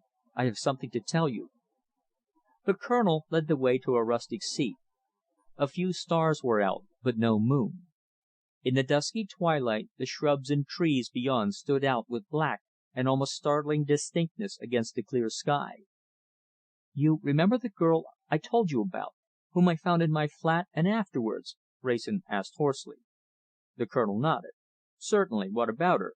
To tell you the truth, I am afraid I—" Wrayson stopped him with a quick, fierce exclamation. "Don't, Colonel," he said. "Wait until you have heard what I have to say. I have seen her picture to day." The Colonel removed his cigar from his mouth. "Her picture!" he exclaimed. "To day? Where? My dear fellow, this is very interesting. You know my opinion as to that young—" Again Wrayson stopped him, this time with an oath. "In your house, Colonel," he said. "Your daughter showed it to me in an album." The Colonel sat like a man turned to stone. The hand which held his cigar shook so that the ash fell upon his waistcoat. "Go on," he faltered. "I asked who it was. I was told that it was your daughter, Miss Edith's stepsister. Forgive me, Colonel. I had to tell you." The Colonel seemed to have shrunk in his place. The cigar slipped from his fingers and fell unheeded onto the grass. His mouth trembled and twitched pitifully. My daughter Louise," he faltered. "Wrayson, you are not serious." "It is God's truth," Wrayson answered. "I would stake my soul upon it that the girl I told you about was the original of that picture. When I look at your daughter Edith, I can see the likeness." The Colonel's head was buried in his hands. His exclamation sounded like a sob. "My God!" he murmured. Then there was a silence. Only the nightingale went on with his song. Chapter 8. The Baroness Intervenes. The Baroness trifled with some grapes and looked languidly round the room. "My dear Louise," she declared, "it is the truth what every one tells me of your country. You are a dull people. I weary myself here." The girl whom she had addressed as Louise shrugged her shoulders. "So do I, so do all of us," she answered, a little wearily. "What would you have? One must live somewhere." The Baroness sighed, and from a chatelaine hung with elegant trifles selected a gold cigarette case. An attentive waiter rushed for a match and presented it. The Baroness gave a little sigh of content as she leaned back in her chair. She smoked as one to the manner born. "One must live somewhere, it is true," she agreed. "But why London? I think that of all great cities it is the most provincial. It lacks what you call the atmosphere. The people are all so polite, and so deadly, deadly dull. How different in Paris or Berlin, even Brussels." "Circumstances are a little against us, aren't they?" Louise remarked. "Our opportunities for making acquaintances are limited." The Baroness made a little grimace. "You, my young friend," she said, "are of the English, very English. Quite Saxon, in fact. With you there would never be any making of acquaintances. I feel myself in the bonds of a cast iron chaperonage whenever I move out with you. Why is it, little one? Had you never any desire to amuse yourself?" "I don't quite understand you," her companion answered dryly. "If you mean that I have no desire to encourage promiscuous acquaintances, you are certainly right. I prefer to be dull." The Baroness sighed gently. "Some of my dearest friends," she murmured, "I have but there, it is a subject upon which we disagree. We will talk of something else. Shall we go to the theatre to night?" "As you will," Louise answered indifferently. "There isn't much that we haven't seen, is there?" "We will send for a paper and see," the Baroness said. "We cannot sit and look at one another all the evening. With music one can make dinner last out till 9 or even half past. An idea, my Louise!" she exclaimed suddenly. "Cannot we go to a music hall? The Alhambra, for example. We could take a box and sit back." "It is not customary," Louise declared coldly. "If you really wish it, though, I don't " Her speech was broken off in a somewhat extraordinary manner. She was leaning a little forward in her chair, all her listlessness and pallor seemed to have been swept away by a sudden rush of emotion. The colour had flooded her cheeks, her tired eyes were suddenly bright. Was it with fear or only surprise? The Baroness wasted no time in asking questions. She raised her lorgnettes and turned round, facing the direction in which Louise was looking. Coming directly towards them from the further end of the restaurant was a young man whose eyes never swerved from their table. He was pale, somewhat slight, but the lines of his mouth were straight and firm, and there was not lacking in him that air of distinction which the Baroness never failed to recognize. She put down her glasses and looked across at Louise with a smile. She was quite prepared to approve. The young man stopped at their table and addressed himself directly to Louise. The Baroness frowned as she saw how scanty were the signs of encouragement in her young companion's face. She leaned a little forward, ready at the first signs of an introduction to make every effort to atone for Louise's coldness by a most complete amiability. The young man should not be driven away if she could help it. "I have been hoping, Miss Fitzmaurice," Wrayson said calmly, "that I might meet you somewhere." She shrank a little back for a moment. There flashed across her face a quiver, as though of pain. "Why do you think," she asked, "that that is my name?" "Your father, Colonel Fitzmaurice, is one of my best friends," he answered gravely. "I was at his house yesterday. I only came up this morning. I beg your pardon, you are not well." Every vestige of colour had left her cheeks. The Baroness touched her foot under the table, and Louise found her voice with an effort. "How did you know that Colonel Fitzmaurice was my father?" she asked breathlessly. "I found a picture in your sister's album," he answered. The answer seemed somehow to reassure her. He leaned a little towards her. Under cover of the music her voice was inaudible to any one else. "Mr. Wrayson," she said, "please don't think me unkind. I think that I have a great deal to thank you for, and that there are certain explanations which you have almost a right to demand from me.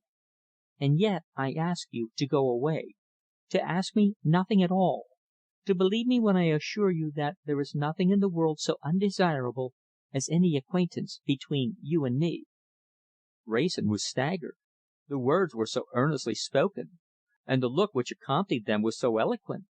He was never sure, when he thought it over afterwards, what manner of reply he might not have made to an appeal, the genuineness of which was absolutely convincing. But before he could frame an answer, the Baroness intervened. "Louise," she said softly, "do you not think that this place is a little public for intimate conversation, and will you not introduce to me your friend?" Wrayson, who had been afraid of dismissal, turned at once, almost eagerly, towards the Baroness. She smiled at him graciously. Louise hesitated for a moment. There was no smile upon her lips. She bowed, however, to the inevitable.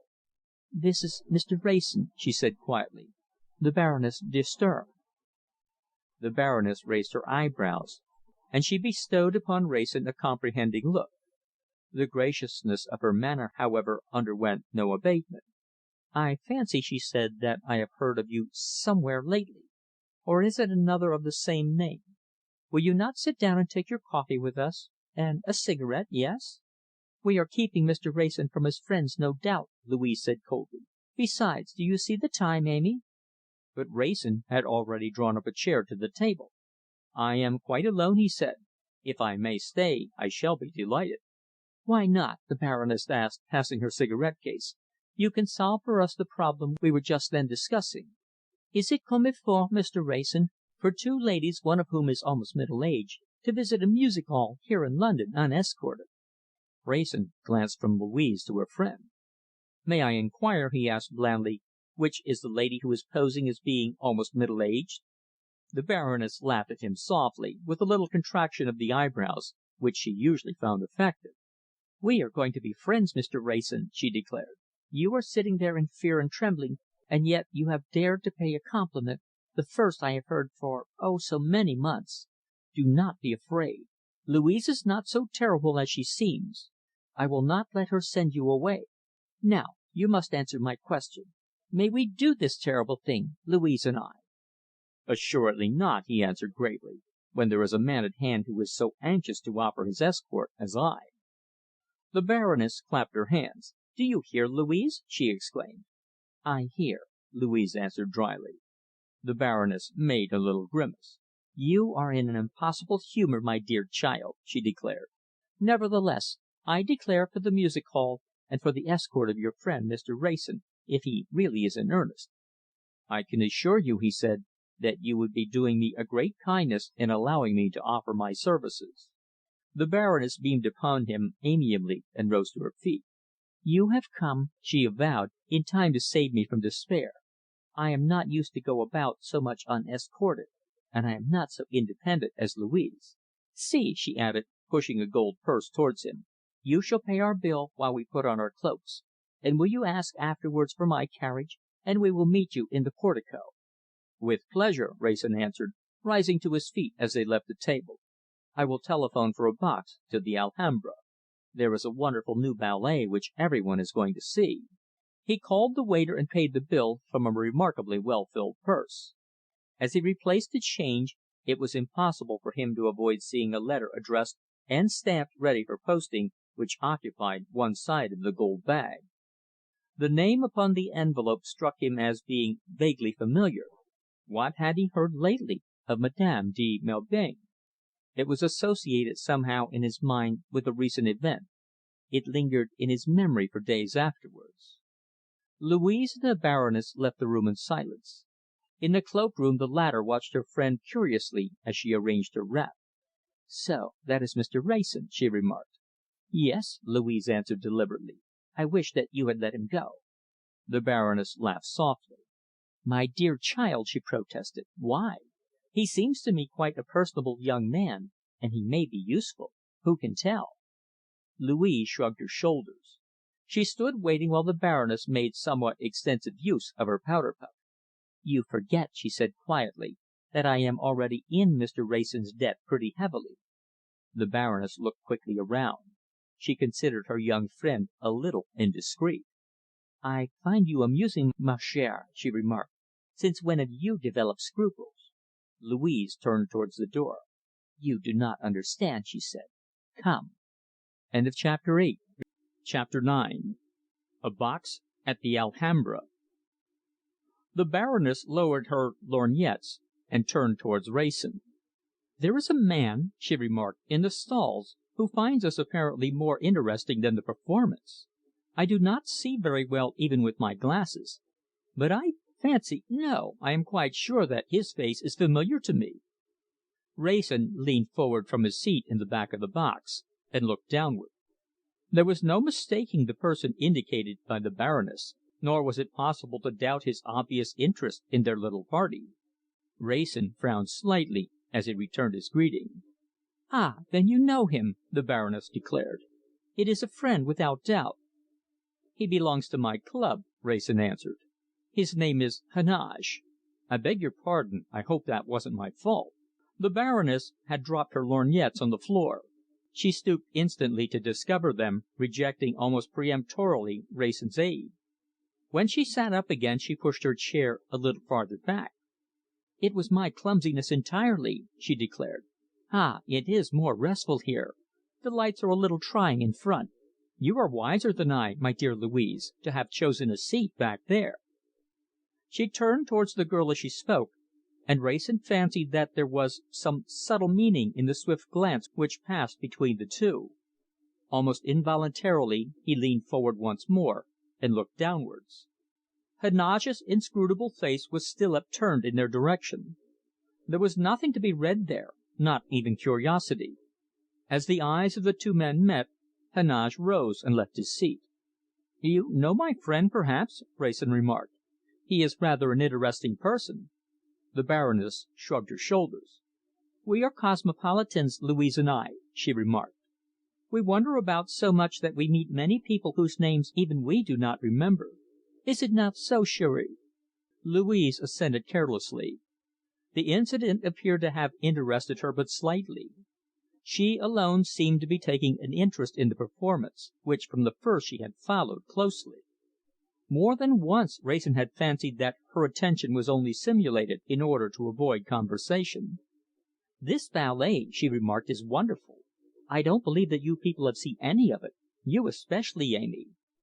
The Baroness glanced towards the stage. "My dear Louise," she said, "you share one great failing with the majority of your country people. You cannot do more than one thing at a time. Now I can watch and talk. Truly the dresses are ravishing. Ducie never conceived anything more delightful than that blend of greens. Tell me about your mysterious looking friend, Mr. Wrayson. Is he, too, an editor?" Wrayson shook his head. "To tell you the truth," he said, "I know very little about him. He is one of those men who seldom talk about themselves. He is a barrister, and he has written a volume of travels. A clever fellow, I believe, but possibly without ambition. At any rate, one never hears of his doing anything now." "Perhaps," the Baroness remarked, with her eyes upon the stage, "he is one of those who keep their own counsel in more ways than one. He does not look like a man who has no object in life." Wrayson glanced downwards at the empty stall. "Very likely," he admitted carelessly, "and yet nowadays it is a little difficult, isn't it, to do anything really worth doing and not be found out. They say that the Press is lynx eyed." Louise leaned a little forward in her chair. "And you," she remarked, "are an editor. Do you feel quite safe, Amy? Mr. Wrayson may rob us of our most cherished secrets." Her eyes challenged his, her lips were parted in a slight smile. Underneath the levity of her remark he was fully conscious of the undernote of serious meaning. "I am not afraid of Mr. Wrayson," the Baroness answered, smiling. "My age and my dressmaker are the only things I keep entirely to myself, and I don't think he is likely to guess either." "And you?" he asked, looking into her companion's eyes. "There are many things," she answered in a low tone, "which one keeps to oneself, because confidences with regard to them are impossible. And yet " She paused, her eyes seemed to be following out the mystic design painted upon her fan. "And yet?" he reminded her under his breath. "Yet," she continued, glancing towards the Baroness, and lowering her voice as though anxious not to be overheard, "there is something poisonous, I think, about secrets. To have them known without disclosing them would be very often a great relief."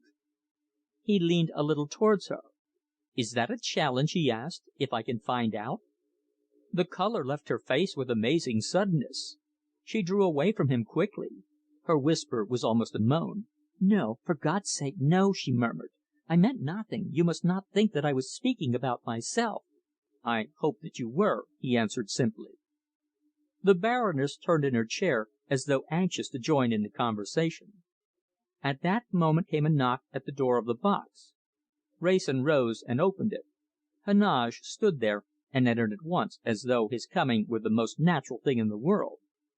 "Thought I recognized you," he remarked, shaking hands with Wrayson. "I believe, too, I may be mistaken, but I fancy that I have had the pleasure of meeting the Baroness de Sturm." The Baroness turned towards him with a smile. Nevertheless, Wrayson noticed what seemed to him a strange thing. The slim fingered, bejewelled hand which rested upon the ledge of the box was trembling. The Baroness was disturbed. "At Brussels, I believe," she remarked, inclining her head graciously. "At Brussels, certainly," he answered, bowing low. She turned to Louise. "Louise," she said, "you must let me present Mr. Heneage, Miss Deveney. Mr. Heneage has a cousin, I believe, of the same name, in the Belgian Legation. I remember seeing you dance with him at the Palace." The two exchanged greetings. Heneage accepted a chair and spoke of the performance. The conversation became general and of stereotyped form. Yet Wrayson was uneasily conscious of something underneath it all which he could not fathom. The atmosphere of the box was charged with some electrical disturbance. Heneage alone seemed thoroughly at his ease. He kept his seat until the close of the performance, and even then seemed in no hurry to depart. Wrayson, however, took his cue from the Baroness, who was obviously anxious for him to go. "Good night, Heneage," he said. "I may see you at the club later." Heneage smiled a little oddly as he turned away. "Perhaps," he said. It was not until they were on their way out that Wrayson realized that she was slipping away from him once more. Then he took his courage into his hands and spoke boldly. "I wonder," he said, "if I might be allowed to see you ladies home. I have something to say to Miss Fitzmaurice," he added, simply, turning to the Baroness. "By all means," she answered graciously, "if you don't mind rather an uncomfortable seat. We are staying in Battersea. It seems a long way out, but it is quiet, and Louise and I like it."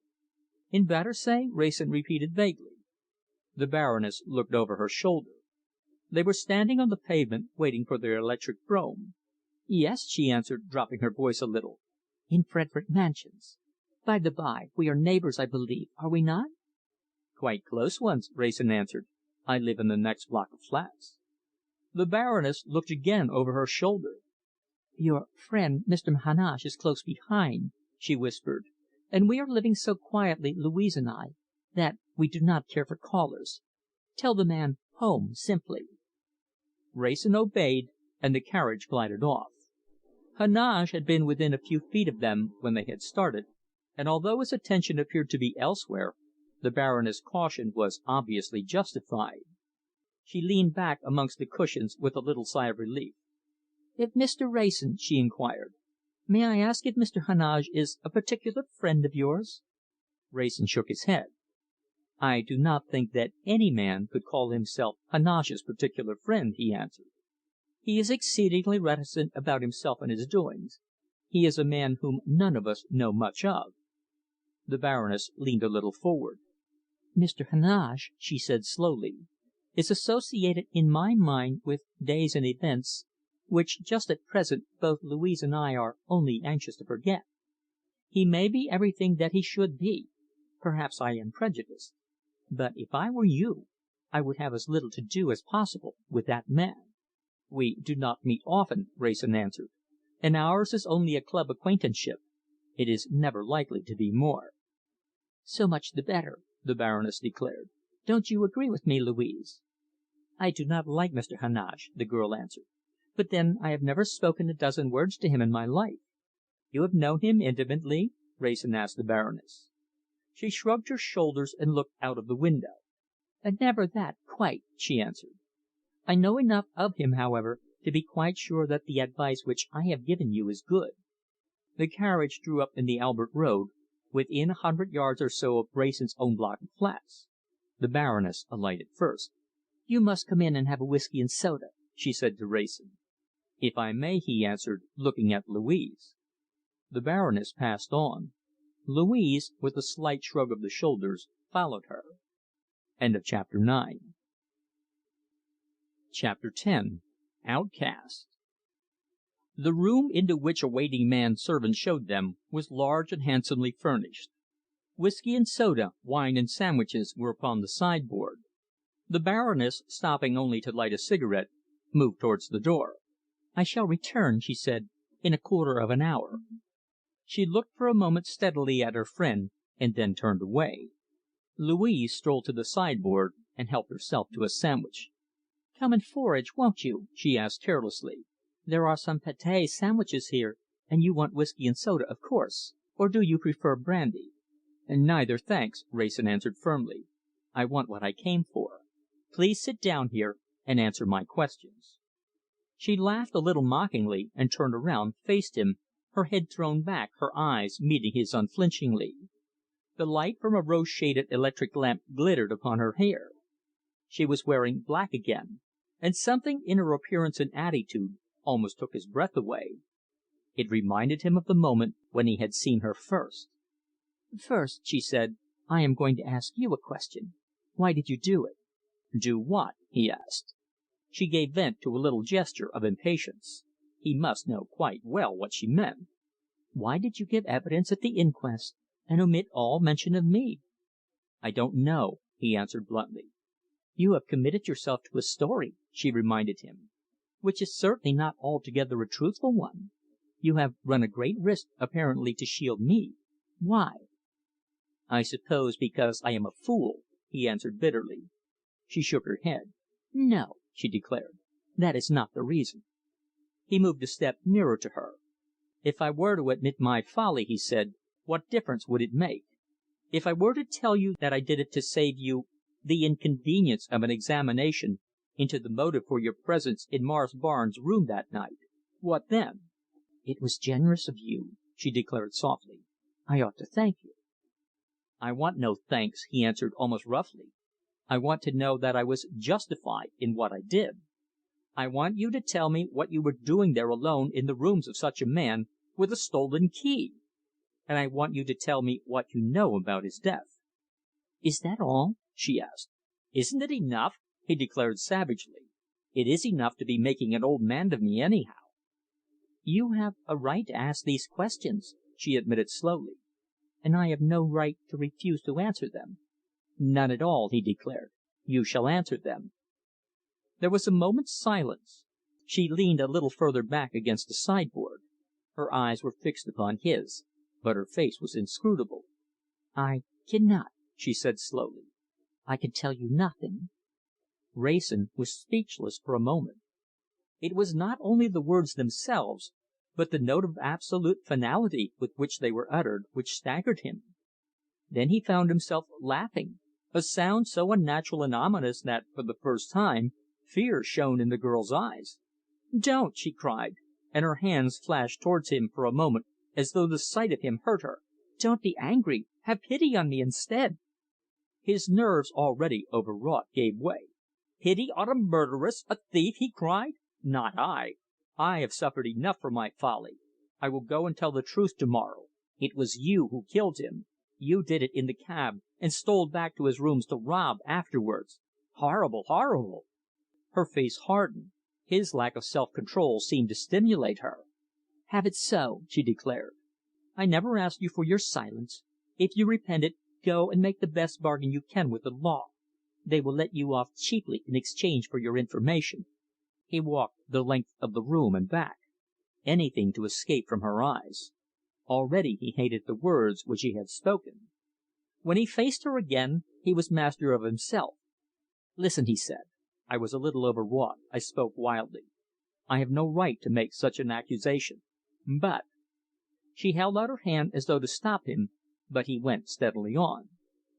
"But I have a right to demand that you tell me the truth to what you were doing in Barnes' rooms that night, and what you know of his death. Remember that but for me you would have had to tell your story to a less sympathetic audience." "I never forget it," she answered, and for the first time her change to a more natural tone helped him to believe in himself and his own judgment. "If you want me to tell you how grateful I am, I might try, but it would be a very hard task." "All that I ask of you," he pleaded, "is that you tell me enough to convince me that my silence was justified. Tell me at least that you had no knowledge of or share in that man's death." "I cannot do that," she answered. He took a quick step backwards. The horror once more was chilling his blood, floating before his eyes. "You cannot?" he replied hoarsely. "No.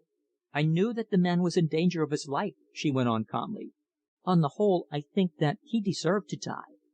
I do not mind telling you this, though. I would have saved him if I could." He drew a great breath of relief. "You had nothing to do with his actual death, then?" "Nothing whatever," she declared. "It was all I asked you this," he cried reproachfully. "Why could you not have told me before?" She shook her head. "You asked me other things," she answered calmly. "So much of the truth you shall know, at any rate. I have pleaded not guilty to the material action of drawing that cord around the worthless neck of the man whom you knew as Morris Barnes. I plead guilty to knowing why he was murdered, even if I do not know the actual person who committed the deed, and I admit that I was in his rooms for the purpose of robbery. That is all I can tell you." He drew a little nearer to her. "Enough? Do you know what it is that you have said? What are you? Who are you?" She shrugged her shoulders. Somehow, from her side at least, the tragical note which had trembled throughout their interview had passed away. She helped herself to soda water from a syphon on the sideboard. "You appear, somewhat to my surprise," she remarked, "to know that. I wonder at poor little Edith giving me away." "All that I know is that you are living here under a false name," he declared. She shook her head. "My mother's," she told him. "The discarded daughter always has a right to that, you know." Her eyes mocked him. He felt himself helpless. This was the opportunity for which he had longed, and it had come to him in vain. He recognized the fact that his defeat was imminent. She was too strong for him. "I am disappointed," he said, a little wearily. "You will not let me believe in you." "Why should you wish to?" she asked quickly. Almost immediately she bit her lip, as though she regretted the words which had escaped her almost involuntarily. But he was ready enough with his answer. "I cannot tell you that," he said gravely. "I never thought of myself as a particularly emotional person. In fact, I have always rather prided myself on my common sense. That night I think that I went a little mad. Your appearance, you see, was so unusual." She nodded. "I must have been rather a shock to you," she admitted. She watched him closely. The fire in his eyes was not yet quenched. "Yes," he said, "you were a shock. And the worst of it is that you remain one." "Ah!" "You mean to keep me at arm's length," he said slowly. "To tell me as little as possible and get rid of me. I am not sure that I am willing." She only raised her eyebrows. She said nothing. "You have told me nothing of the things I want to know," he cried passionately. "Who and what are you? What place do you hold in the world?" "None," she answered quietly. "I am an outcast." He glanced around him. "You are rich." "On the contrary," she assured him, "I am nearly a pauper." "How do you live, then?" he asked breathlessly. She shrugged her shoulders. "Why do you ask me these questions?" she said. "I cannot answer them. Whatever my life may be, I live it to myself." He leaned a little towards her. His breath was coming quickly, and she, too, caught something of the nervous excitement of his manner. "There are better things," he began. "Not for me," she interrupted quickly. "I tell you that I am an outcast.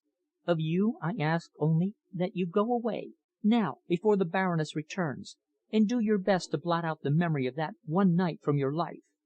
Remember only that you did a generous action. Remember that, and no more." "Too late," he answered. "I cannot do it." "You are a man," she answered, "and you say that." "It is because I am a man, and you are what you are, that I cannot," he answered slowly. There was a moment's breathless silence.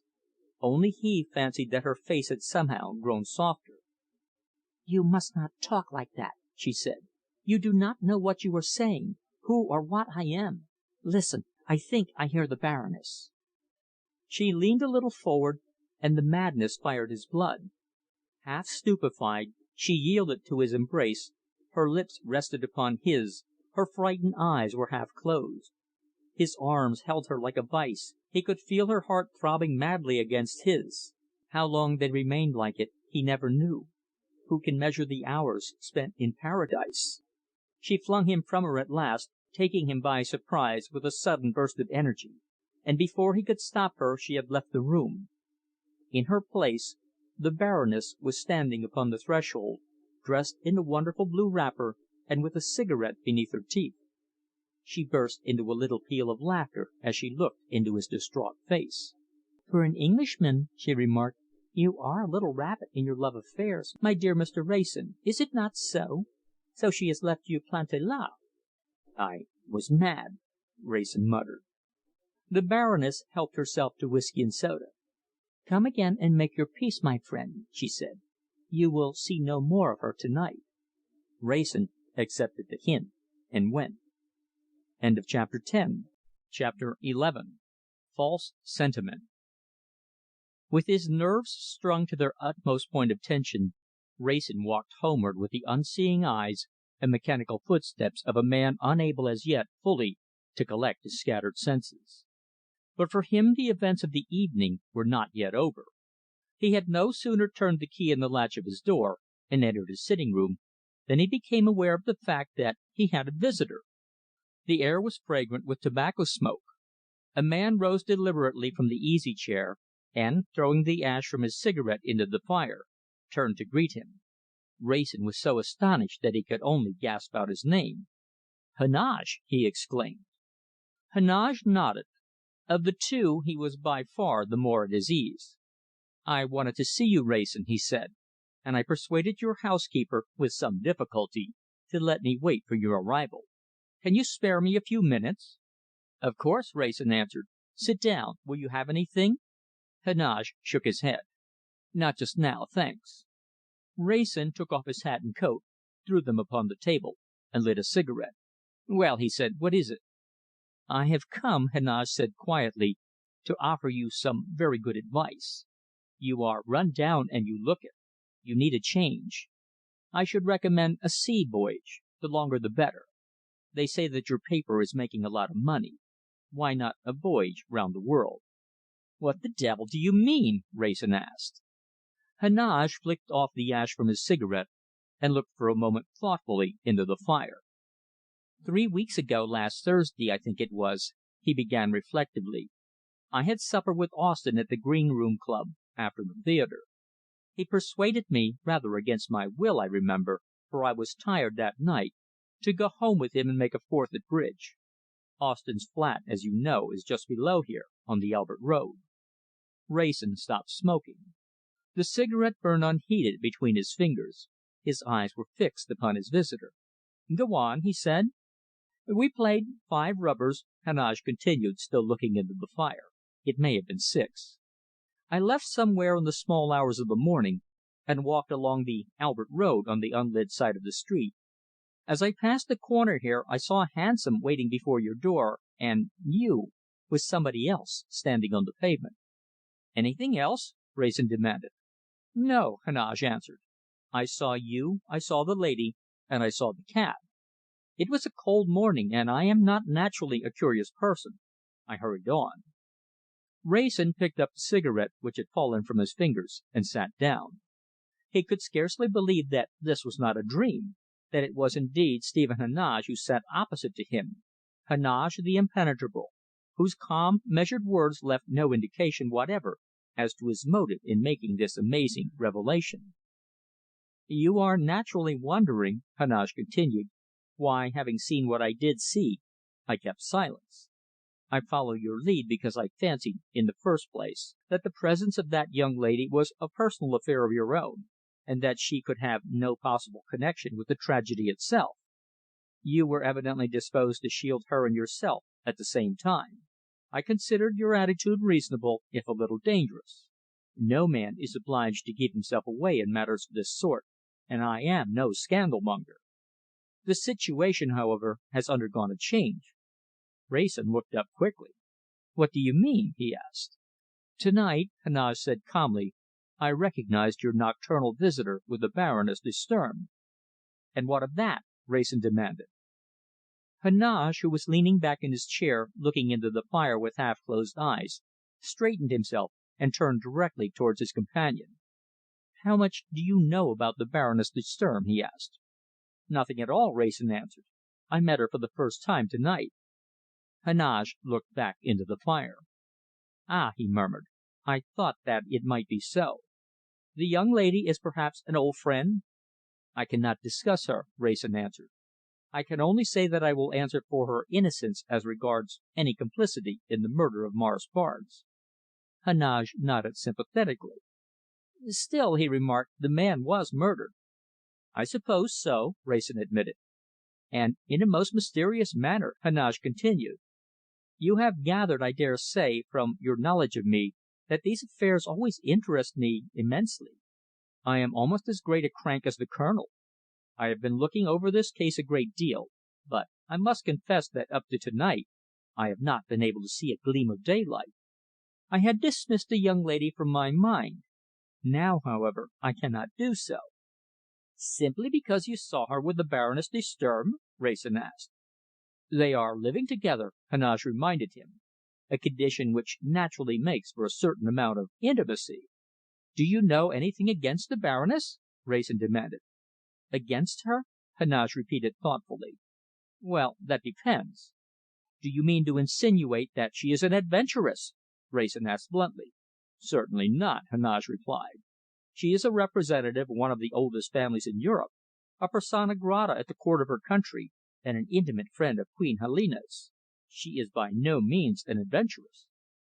"Then why," Wrayson asked, "should you attach such significance to the fact of her friendship with Miss Deveney?"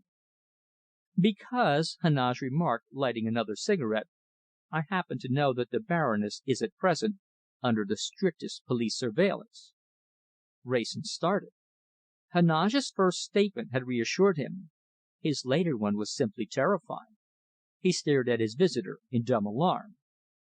"I came to know of this in rather a curious way," Heneage continued. "My information, in fact, came direct from her own country. She is being watched with extraordinary care, in connection with some affair of which I must confess that I know nothing. She is staying in London, a city which I happen to know she detests, without any ostensible reason. Of all parts, she has chosen Battersea as a place of residence. It is her companion whom I saw leaving your flat at 3 o'clock on the morning of Barnes' murder. I am bound to say, Wrayson, that I find these facts interesting." "Why have you come to me?" Wrayson asked. "What are you going to do about them?" "I am going to set myself to the task of solving the mystery of Morris Barnes' death," Heneage answered calmly. "If I succeed, I am very much afraid that, directly or indirectly, the presence of Miss Deveney in the flats that night will become known." "And you advise me, therefore," Wrayson remarked, "to take a voyage in plain words, to clear out." "Exactly," Heneage agreed. Wrayson threw his cigarette angrily into the fire. "What the devil business is it of yours?" he demanded. Heneage looked at him steadily. "Wrayson," he said, "I am sorry that you should use that tone with me. I am no moralist. I admit frankly that I take this matter up because my personal tastes prompt me to. But murder, however great the provocation, is an indefensible thing." "I am not seeking to justify it," Wrayson declared. "I am glad to hear that," Heneage answered. "I cannot believe, either, that you would shield any one, directly or indirectly, connected with such a crime. I am going to ask you, therefore, to tell me what Miss Deveney was doing in these flats on that particular evening." Wrayson was silent. In the light of what he had just been told about the Baroness, he knew very well how Heneage would regard the truth. Of course, she was innocent, innocent of the deed itself and of all knowledge of it. But Heneage did not know her. He would be hard to convince, so Wrayson shook his head. "I can tell you nothing," he said. "I admit frankly my sympathies are not with you. I should not say a word likely to bring even inconvenience upon Miss Deveney." "Dare you tell me," Heneage asked calmly, "that her visit was to you? No, I thought not," he added, as Wrayson remained silent. "I believe that the young lady could solve the mystery of Morris Barnes' death, if she chose." Then Wrayson had an idea. At any rate, the disclosure would do no harm.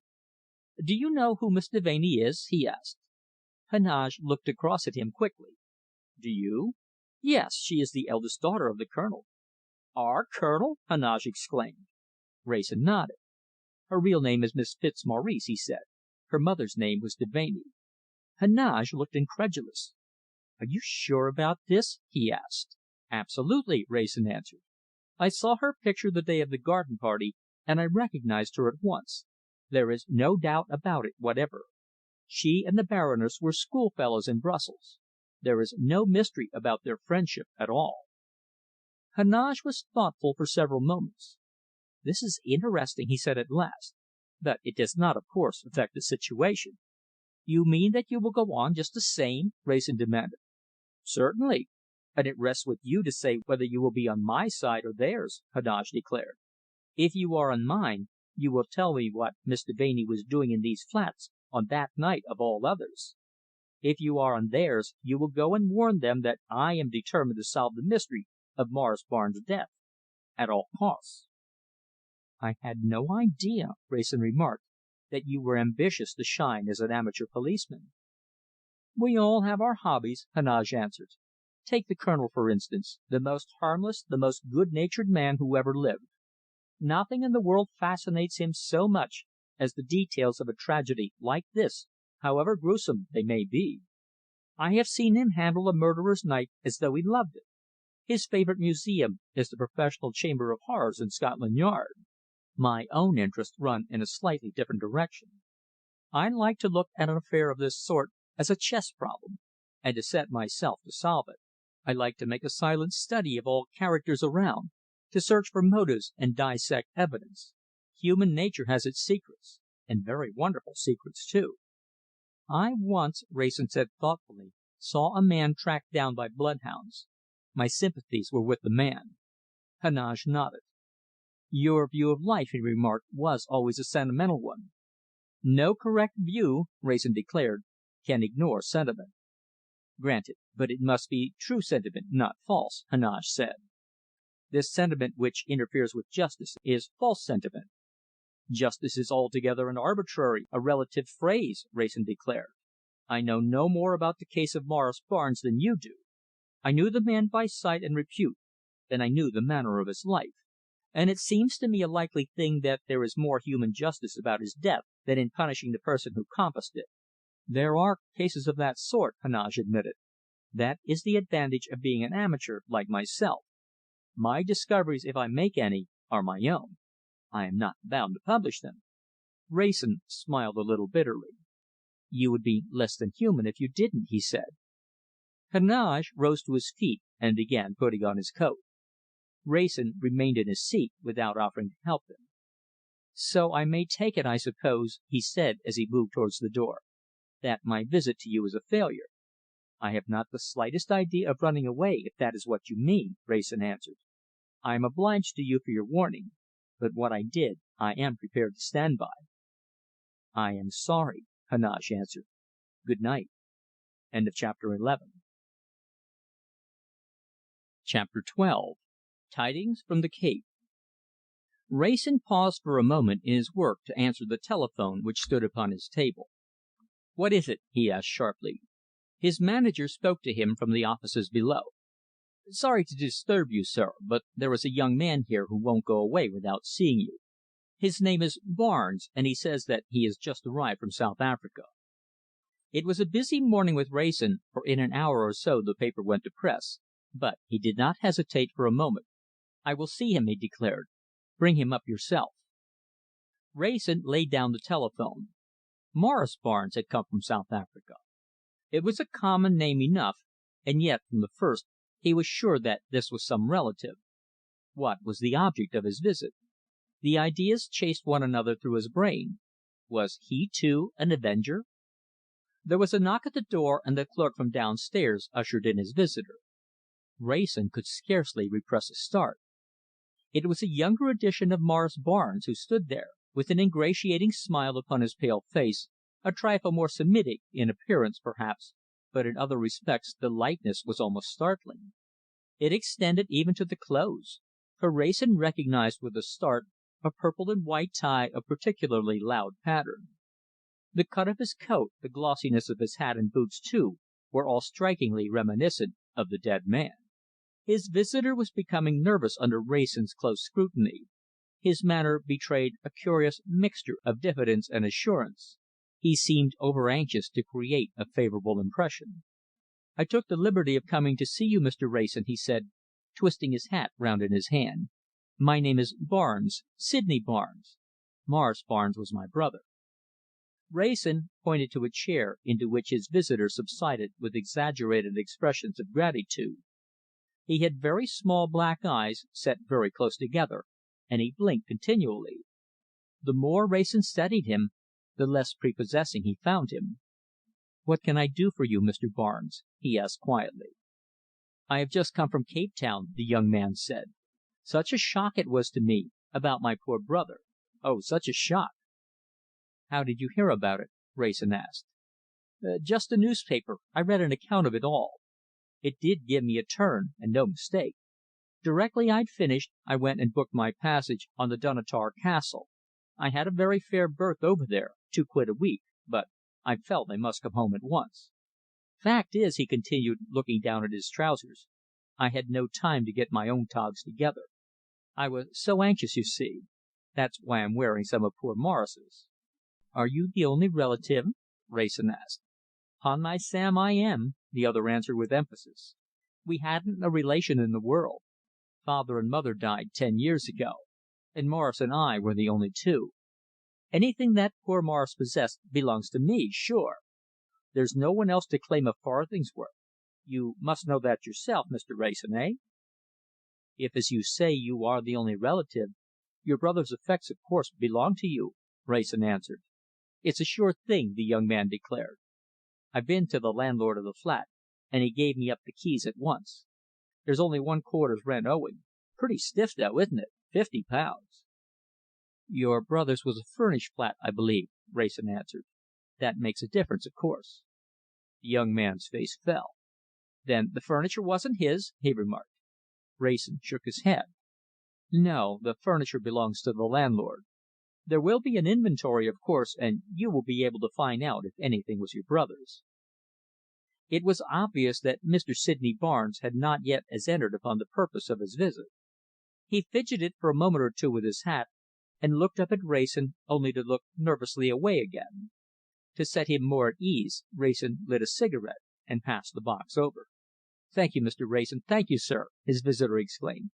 "You see, I'm a smoker," he added, holding up his yellow stained forefinger. "That is, I smoke when I can afford to. Things have been pretty dicky out in South Africa lately, you know. Terrible hard it has been to make a living." "Your brother was supposed to have done pretty well out there," Wrayson remarked, more for the sake of keeping the conversation alive than anything. The effect of his words, however, was electrical. Mr. Sydney Barnes leaned over from his chair, and his little black eyes twinkled like polished beads. "Mr. Wrayson," he declared, "a week before he sailed for England, Morris was on his uppers. He was caught in Johannesburg when the war broke out, and he had to stay there.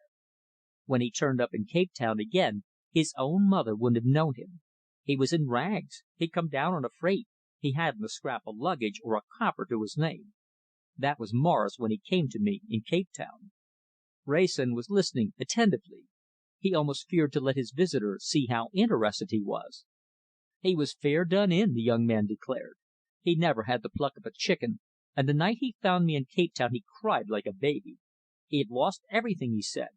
It was no use staying in the country any longer. He was wild to get back to England. And yet, do you know, sir, all the time I had the idea that he was keeping something back from me. And he was. He was, too. The—" He stopped short. The vindictiveness of his countenance supplied the epithet. "You'll excuse me if I'm a bit excited, Mr. Wrayson," he continued. "I'll leave you to judge how I've been served when you hear all. He got over me, and I lent him nearly half of my savings, and he started back to England. He took this flat at £200 a year the very week he got back, and he's lived, from what I can hear, like a lord ever since. Would you believe this, sir? He sent back the money he borrowed from me a quid at a time, and wrote me to say he was saving it with great difficulty, out of his salary of £3 a week. When he paid back the lot, I never heard another line from him. I was doing rotten myself, and he knew well enough that I should have been over first steamer if I'd known about his 200 a year flat, and all the rest of it. What do you think of my brother, sir, eh?" What do you think of him? Treated me nicely, didn't he? £9.10 was what I lent him, and £9.10 was all I had back, and here he was living like a duke, and lying to me about his £3 a week, and there I was hawkerin' groceries on a barrow, sellin' sham diamonds, any bloomin' thing to get a mouthful to eat. Nice sort of a brother that, eh? What?" Wrayson repressed an inclination to smile. There was something grimly humorous about his visitor's indignation. "You must remember," he said, "that your brother is dead, and that his death itself was a terrible one. Besides, even if you have had to wait for a little time, you are his heir now." The young man was breathing hard. The perspiration stood out in little beads upon his forehead. He showed his teeth a little. He was becoming more and more unpleasant to look upon as his excitement increased. "Look here, Mr. Wrayson," he exclaimed, "I'm coming to that. I've been through his things. Clothes, I never saw such a collection. All from a West End tailor, too. And boots, patent with white tops, pumps, everything slap up. Heaven knows what he must have spent upon his clothes. Bills from restaurants, too. Why, he seems to have thought nothing of spending a quid or two on a dinner or supper. Photographs of ladies, little notes asking him to tea. Why, between you and me, Mr. Wrayson, sir, he was living like a prince. And look here!" He rose to his feet and planked down a bank book on the desk in front of Wrayson. "Look here, sir," he declared. "Every 3 months, within a day or two, cash, £500. Here you are. Here's the last. March 27. Cash, £500. Look back. January 1st. By cash, £500. October 2. Cash, £500. There you are, right back to the very day he arrived in England.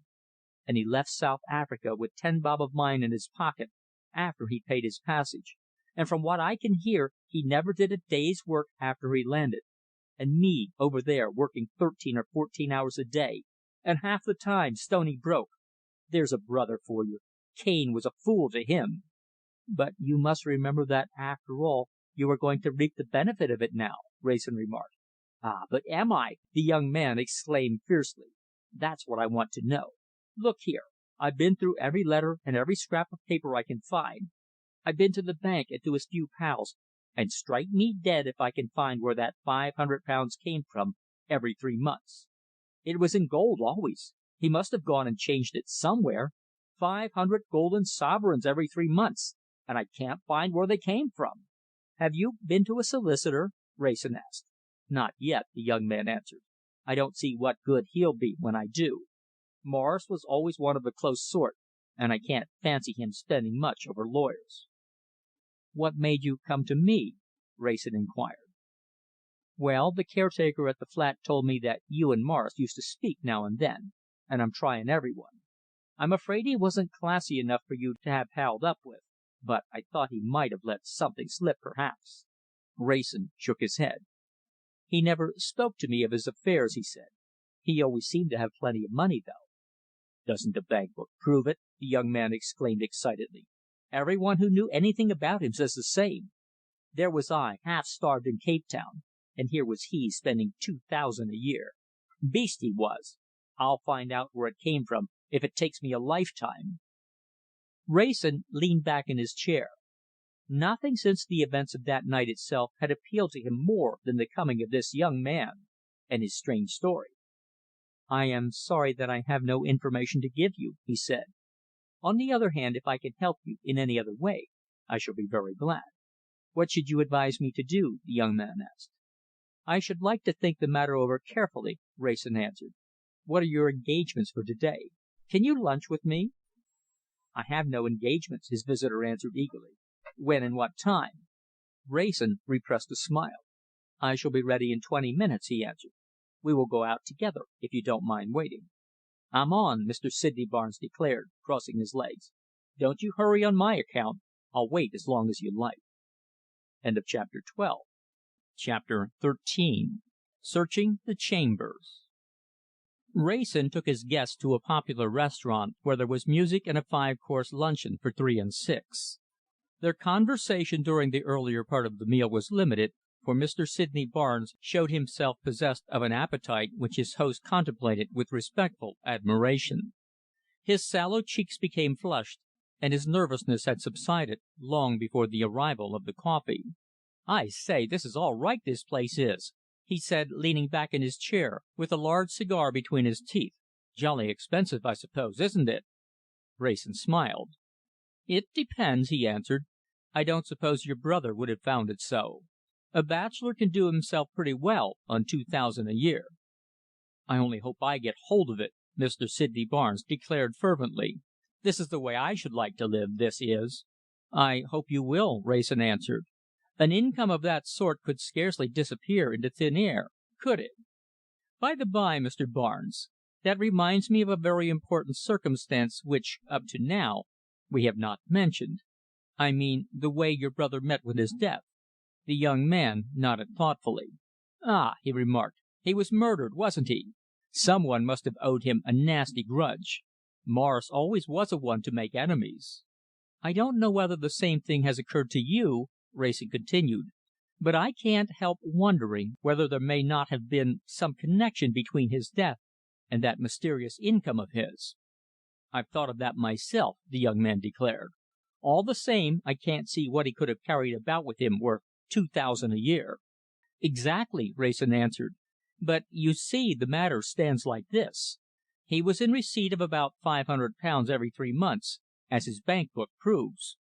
This sum would represent 5 per cent interest on £40,000. Now, considering your brother's position when he left you at Cape Town, and the fact that you cannot discover at his bankers or elsewhere any documents alluding to property or shares of any sort, one can scarcely help dismissing the hypothesis that this payment was the result of dividends or interest. At any rate, let us put that out of the question for the moment. Your brother received £500 every 3 months from some one. People don't give money away for nothing nowadays, you know. From whom and for what services did he receive that money?" Mr. Sydney Barnes looked puzzled. "Ask me another," he remarked facetiously. "You don't know of any secrets, I suppose, which your brother may have stumbled into possession of?" "Not I. He went about with his eyes open and his mouth closed, but I never heard of his having that sort of luck." "He could not have had any adventures on the steamer, for he came back steerage," Wrayson continued thoughtfully. "And he was in funds almost from the moment he landed in England. I am afraid, Mr. Barnes, that he must have been deceiving you in Cape Town."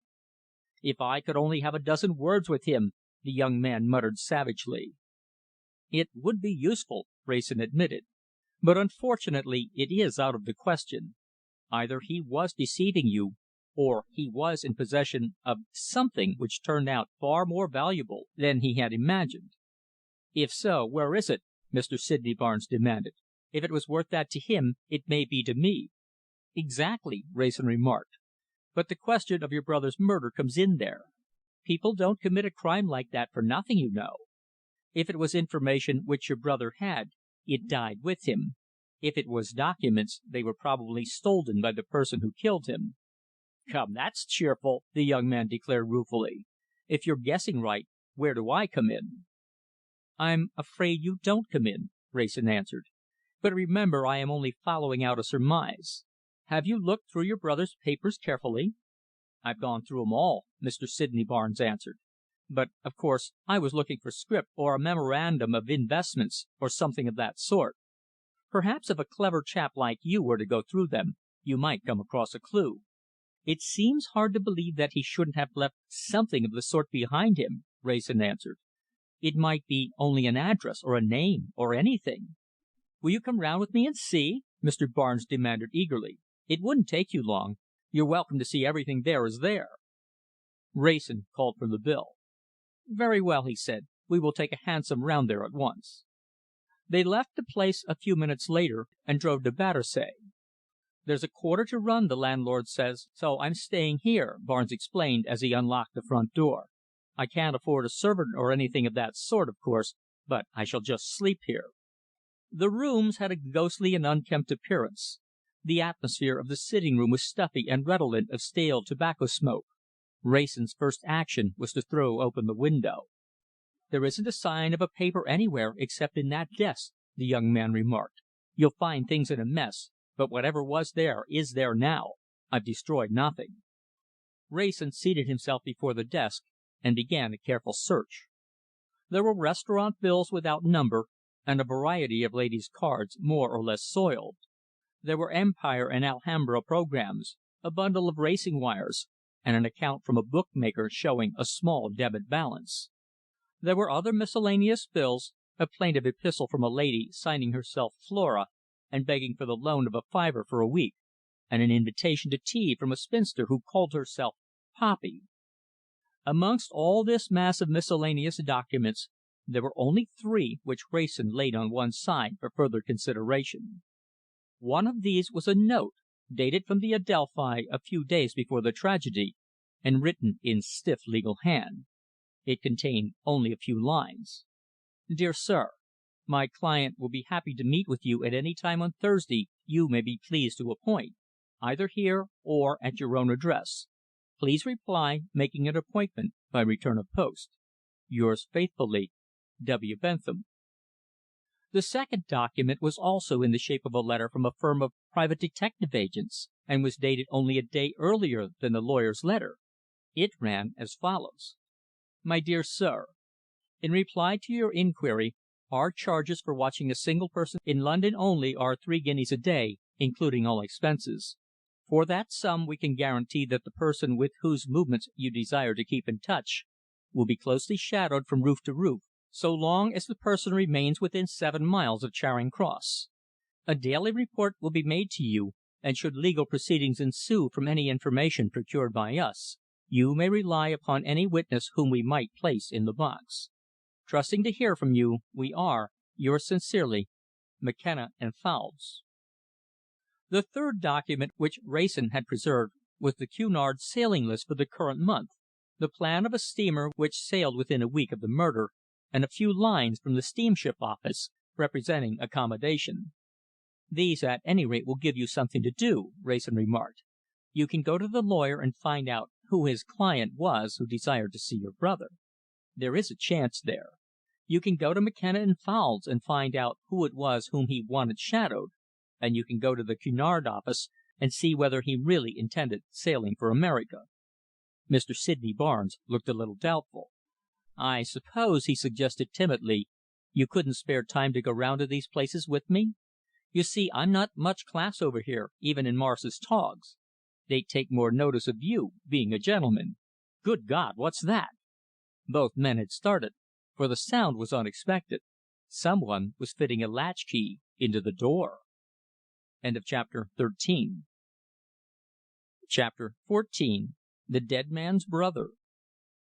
At the sight of the two men who awaited her entrance, the Baroness stopped short. Whatever alarm or surprise she may have felt at their presence was effectually concealed from them by the thick veil which she wore, through which her features were undistinguishable. As though purposely, she left to them the onus of speech. Wrayson took a quick step towards her. "Baroness," he exclaimed, "what are you I beg your pardon, but what are you doing here?" She raised her veil and looked at them both attentively. In her hand she still held the latch key by means of which she entered. "Do you know," she answered quietly, "I was just going to ask you the same thing." "Our presence is easily explained," Wrayson answered. "This is Mr. Sydney Barnes, the brother of Mr. Barnes who used to live here. He is keeping the flat on for a short time." The Baroness was surprised and showed it. Without a moment's hesitation, however, she accepted Wrayson's words as an introduction to the young man, and held out her hand to him with a brilliant smile. "I am very glad to meet you, Mr. Barnes," she said, "even under such painful circumstances. I knew your brother very well, and I have heard him speak of you." Mr. Sydney Barnes did not attempt to conceal his surprise. He shook hands with the Baroness, however, and regarded her with undisguised admiration. "Well, this licks me!" he exclaimed frankly. "Do you mean to say that you were a friend of Morris's?" "Certainly," the Baroness answered. "Why not?" "Oh, I don't know," the young man declared. "I'm getting past being surprised at anything. I suppose it's the oof that makes the difference." "A friend of Morris's, you said?" "Why, perhaps " He hesitated and glanced towards Wrayson. "There is no harm in asking the Baroness, at any rate," Wrayson said. "The fact of the matter is," he continued, turning towards her, "that Mr. Sydney Barnes here finds himself in a somewhat extraordinary position. He is the sole relative and heir of his brother, and he has come over here from South Africa, naturally enough, to take possession of his effects. Now, there is no doubt from his bank book and his manner of life that Mr. Barnes was possessed of a considerable income. According to his bank book, it was £2,000 a year." The Baroness nodded thoughtfully. "He told me once that he was worth as much as that," she remarked. "Exactly. But the curious part of the affair is that, up to the present, Mr. Sydney Barnes has been unable to discover the slightest trace of any investments or any sum of money whatever. Now, can you help us? Did Morris Barnes ever happen to mention to you in what direction his capital was invested? Did he ever give you any idea at all as to the source of his income?" The Baroness stood quite still, as though lost in thought. Wrayson watched her with a curious sense of fascination. He knew very well that the subtle brain of the woman was occupied in no fruitless attempt at reminiscence. He was convinced that the Baroness had never exchanged a single word with Morris Barnes in her life. She was thinking her way through this problem, how best to make use of this unexpected tool. Their eyes met, and she smiled faintly. She judged rightly that Wrayson, at any rate, was not deceived. "I cannot give you any definite information," she said at last, "but—" She hesitated, and the young man's eagerness escaped all bounds. "But what?" he cried, leaning breathlessly towards her. "You know something? What is it? Go on, go on!" "I think that if I can remember it," she continued, "I can tell you the name of the solicitor whom he employed." The young man dashed his fist upon the table. He was pale almost to the lips. "By God, you must remember it!" he cried. "Don't say you've forgotten. It's most important. 2,000 a year. Pounds. Think!" She turned towards Wrayson. She wished to conciliate him, but the young man was not a pleasant sight. "It was something like Benton," she suggested. Wrayson glanced downward at one of the three documents which he had preserved. "Bentham!" he exclaimed. "Was that it?" The face of the Baroness cleared at once. "Of course it was. How stupid of me to have forgotten. His offices are somewhere in the Adelphi." Barnes caught up his hat. "Where is that?" he exclaimed. "I'm off." Wrayson held out his hand. "Wait a moment," he said. "There is no hurry for an hour or so. This affair may not be quite so simple, after all." "Why not?" the young man demanded fiercely. "It's my money, isn't it? I can take out letters of administration. It belongs to me. He'll have to give it up." "In the long run, I should say that he will, if he has it," Wrayson answered. "But before you go to him, remember this. He has seen the account of your brother's death. He did not appear at the inquest. He has taken no steps to discover his next of kin. Both of these proceedings were part of his natural duty." "Mr. Wrayson is quite right," the Baroness remarked. "Mr. Bentham has not behaved as an honest man. He will have to be treated firmly but carefully. You are a little excited just now. Wait for an hour or so, and perhaps Mr. Wrayson will go with you." Barnes turned towards him eagerly, and Wrayson nodded. "Yes, I'll go," he said. "I know Mr. Bentham slightly. He once paid me rather a curious visit. But never mind that now." "Was it in connection with this affair?" the Baroness asked him quietly. Wrayson affected not to hear. He passed his cigarette case to Barnes, who was stamping up and down the room, muttering to himself. "Look here, you'd better have a smoke and calm down, young man," he said. "It's no use going to see Bentham in a state like this." The young man threw himself into a chair. Suddenly he sat up again and addressed the Baroness. "I say," he exclaimed, "how is it that you have a key to this flat? What did you come here for this afternoon?" The Baroness laughed softly. "Well, I got the key from the landlord a few days ago. I told him that I might take the flat, and he told me to come in and look at it and return the key, which you see I haven't done. To be quite honest with you, though, I had another reason for coming here." The young man looked up at her with mingled suspicion and admiration. She had raised her veil now, and even Wrayson was aware that he had scarcely realised how beautiful a woman she was. Her tailor-made gown of dark green cloth fitted her to perfection. She was turned out with all that delightful perfection of detail which seems to be the Frenchwoman's heritage. Her smile, half pathetic, half appealing, was certainly sufficient to turn the head of a dozen young men such as Sydney Barnes. "I have told you," she continued, that your brother and I used to be very good friends. I wrote him now and then some rather foolish letters. He promised to destroy them, but men are so foolish, you know, sometimes. I was never quite sure that he had kept his word, and I meant to take this opportunity of looking for myself that he had not left them about. You do not blame me, Mr. Sydney? You are not cross?" He kept his eyes upon her as though fascinated. "No," he said. "No. I mean, of course not." "These letters," she continued. "You have not seen them, Mr. Sydney? No? Or you, Mr. Wrayson?" "We have not come across any letters at all answering to that description," Wrayson assured her. The Baroness glanced across at Barnes, who was certainly regarding her in somewhat peculiar fashion. "Why does Mr. Sydney look at me like that?" she asked, with a little shrug of the shoulders. "He does not think that I came here to steal. Why, Mr. Sydney," she added, "I am very, very much richer than ever your brother was." "Richer than he was? Richer than 2,000 a year?" he gasped. The Baroness laughed softly but heartily. She stole a sidelong glance at Wrayson. "Why, my dear young man," she said, "it costs me, oh, quite as much as that each year to dress." Barnes looked at her as though she were something holy.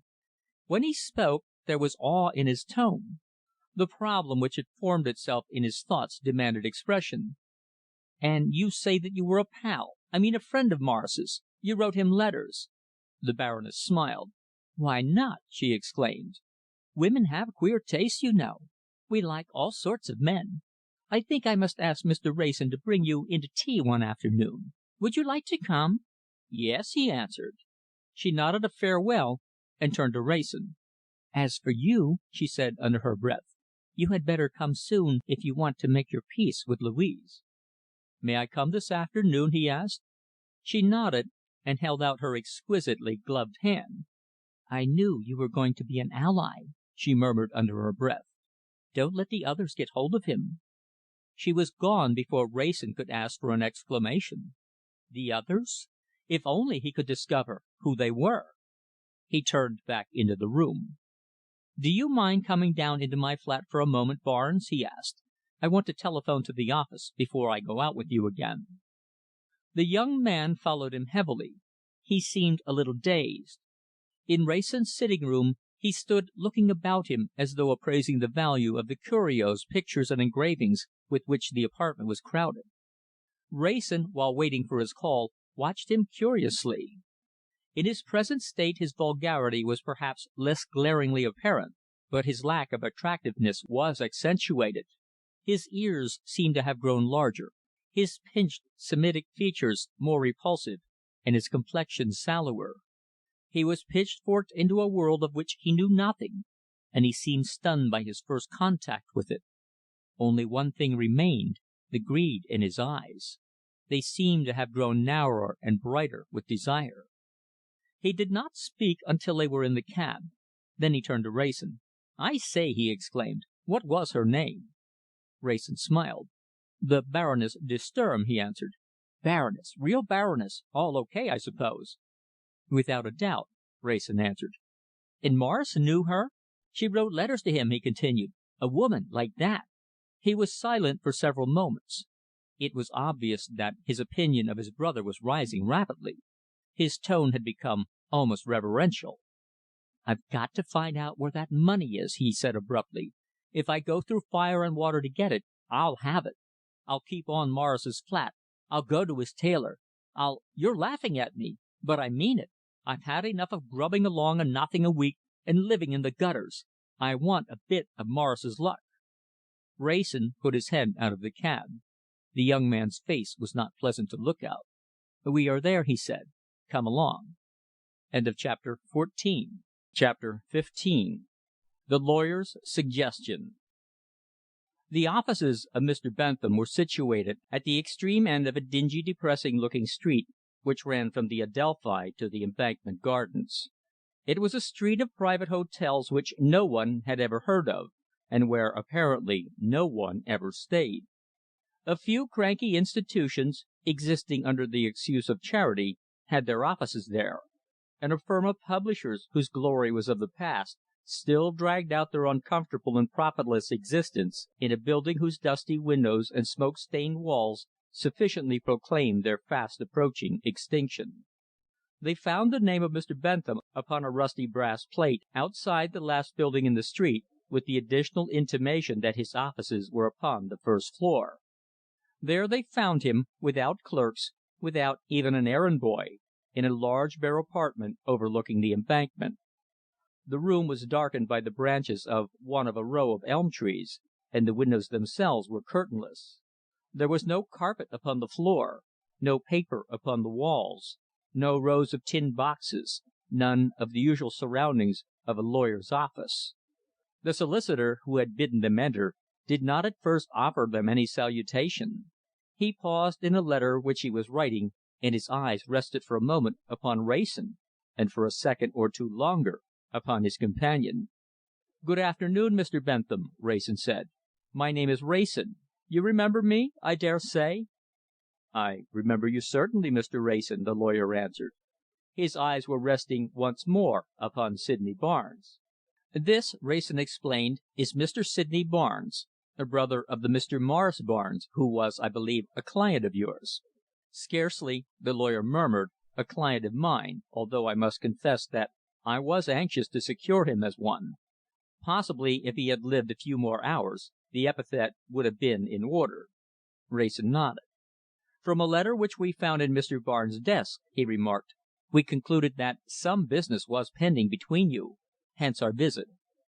Mr. Bentham betrayed no sign of interest or curiosity of any sort.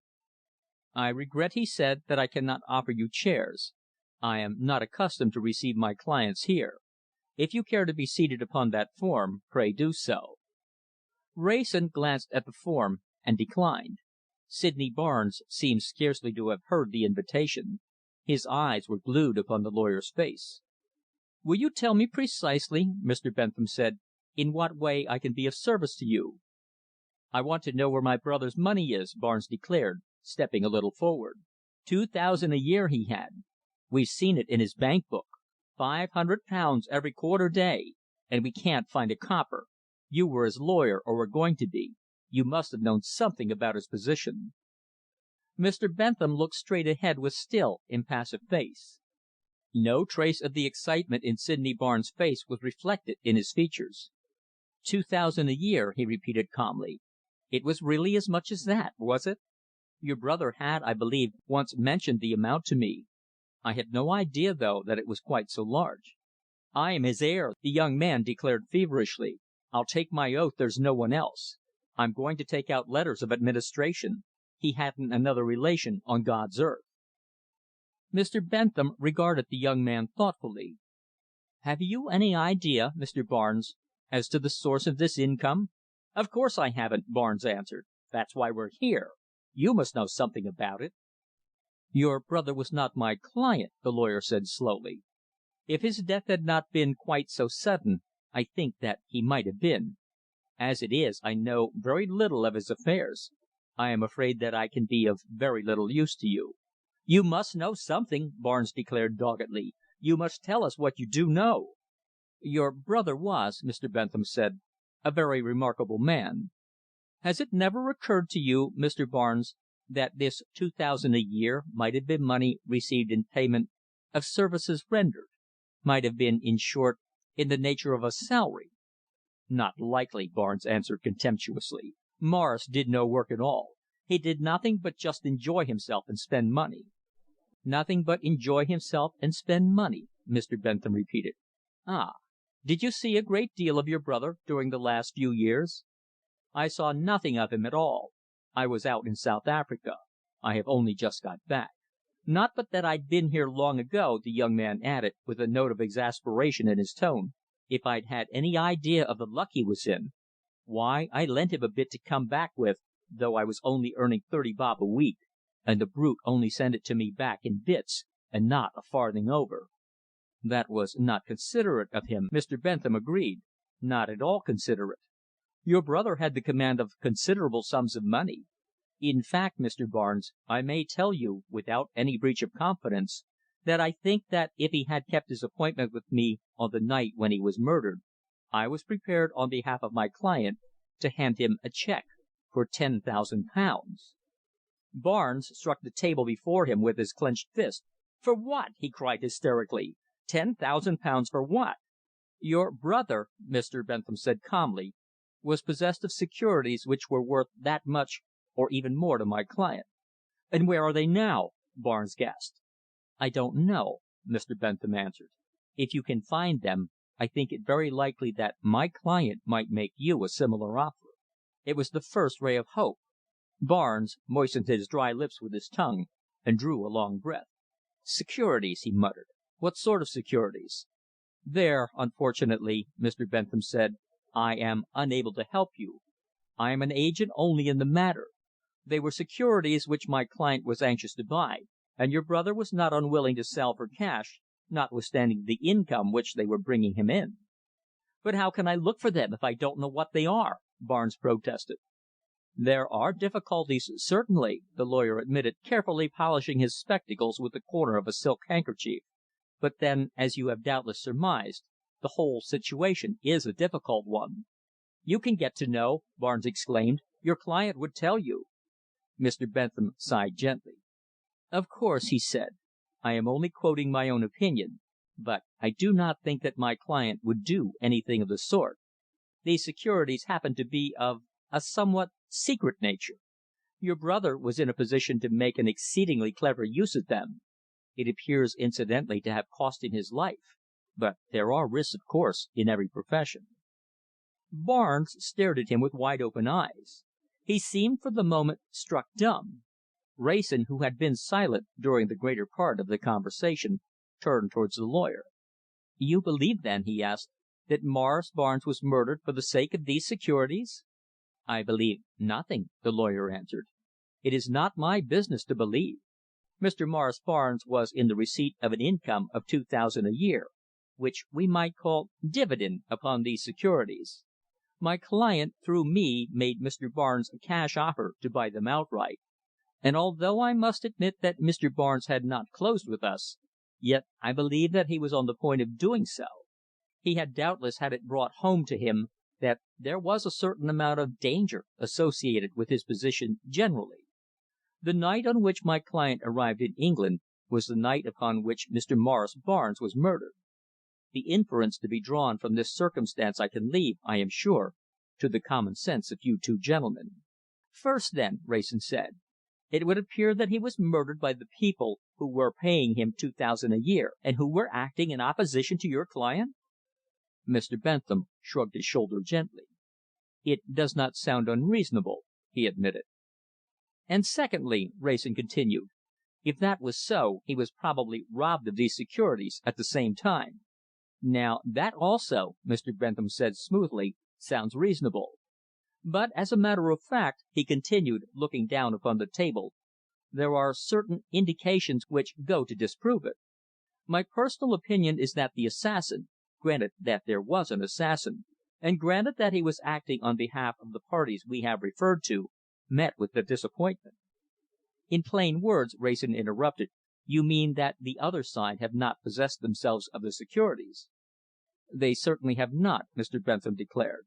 "They still remain the property by inheritance of this young gentleman here, Mr. Sydney Barnes, I believe." His tone was so even, so expressionless, that its slightest changes were noticeable. It seemed to Wrayson that a faint note of sarcasm had crept into these last few words. Mr. Barnes himself, however, was quite oblivious of it. His yellow stained fingers were spread out upon the table. He leaned over towards the lawyer. His under lip protruded, his deep set eyes seemed closer than ever together. He was grimly, tragically in earnest. "Look here," he said, "what can I do to get hold of them? I don't care what it is. I'm game. I'll deal with your man, the cash client. I'll give you a commission, see? 5% on all I get. How's that? I'll play fair. Now, chuck away all this mystery. What were these securities? Where shall I start looking for them?" Mr. Bentham regarded him with stony face. "There are certain points," he said, "upon which I cannot enlighten you. My duty to my client forbids it. I cannot describe to you the nature of those securities. I cannot suggest where you should look for them. All that I can say is that they are still to be found, and that my client is still a buyer." The young man turned to Wrayson. His face was twitching with some emotion, probably anger. "Did you ever hear such bally rot?" he exclaimed. "He knows all about these securities all right. They belong to me. He ought to be made to tell."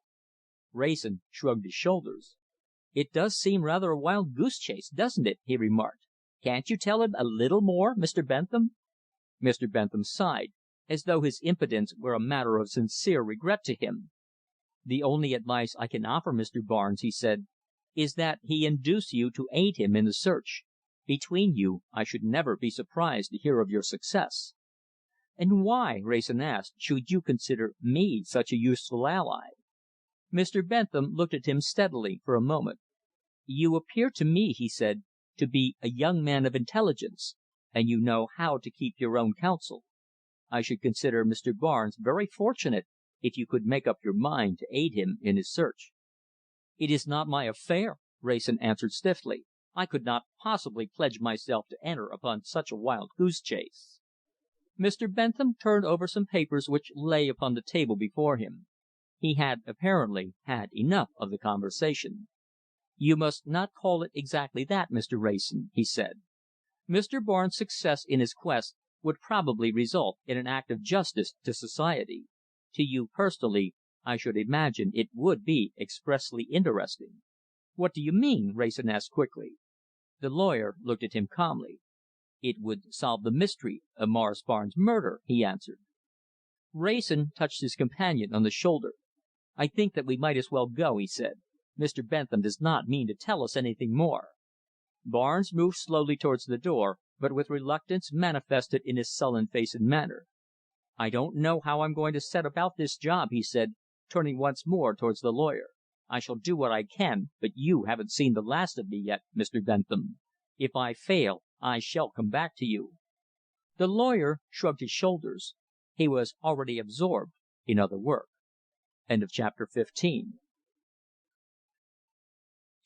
16. A Dinner in the Strand. Wrayson was conscious, from the moment they left Mr. Bentham's office, of a change in the deportment of the young man who walked by his side. A variety of evil passions had developed at least one more tolerable. He was learning the lesson of self-restraint. He did not speak until they reached the corner of the street. "Where can we get a drink?" he asked, almost abruptly. "I want some brandy." Wrayson took him to a bar close by. They sat in a quiet corner. "I want to ask you something," he said, leaning halfway over the little table between them. "How much do you know about the lady who came into my brother's flat when we were there?" The direct significance of the question startled Wrayson. This young man was beginning to think. "How much do I know of her?" he repeated. "Very little." "She is really a baroness, not one of those faked up ones?" "She is undoubtedly the Baroness de Sturm," Wrayson answered a little stiffly. "And she has plenty of coin?" "Certainly," Wrayson answered. "She is a great lady, I believe, in her own country." Barnes struck the table softly with the flat of his hand. His eyes were searching for his answer in Wrayson's face, almost before the words had left his lips.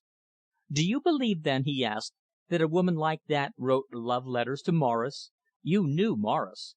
He was what those sort of people call a bounder, same as me. If he knew her at all, it was a wonder. I can't believe in the love letters." Wrayson shrugged his shoulders. "The whole affair," he declared, "everything connected with your brother, is so mysterious that I really don't know what to say." "You knew Morris," the young man persisted. "You know the Baroness. Set 'em down side by side. They don't go, eh? You know that. Morris could tog himself up as much as he liked, and he was always a good 'un at that when he had the brass, but he'd never be able to make himself her sort. And if she's a real lady, and wasn't after the brass, then I don't believe that she ever wrote him love letters. What?"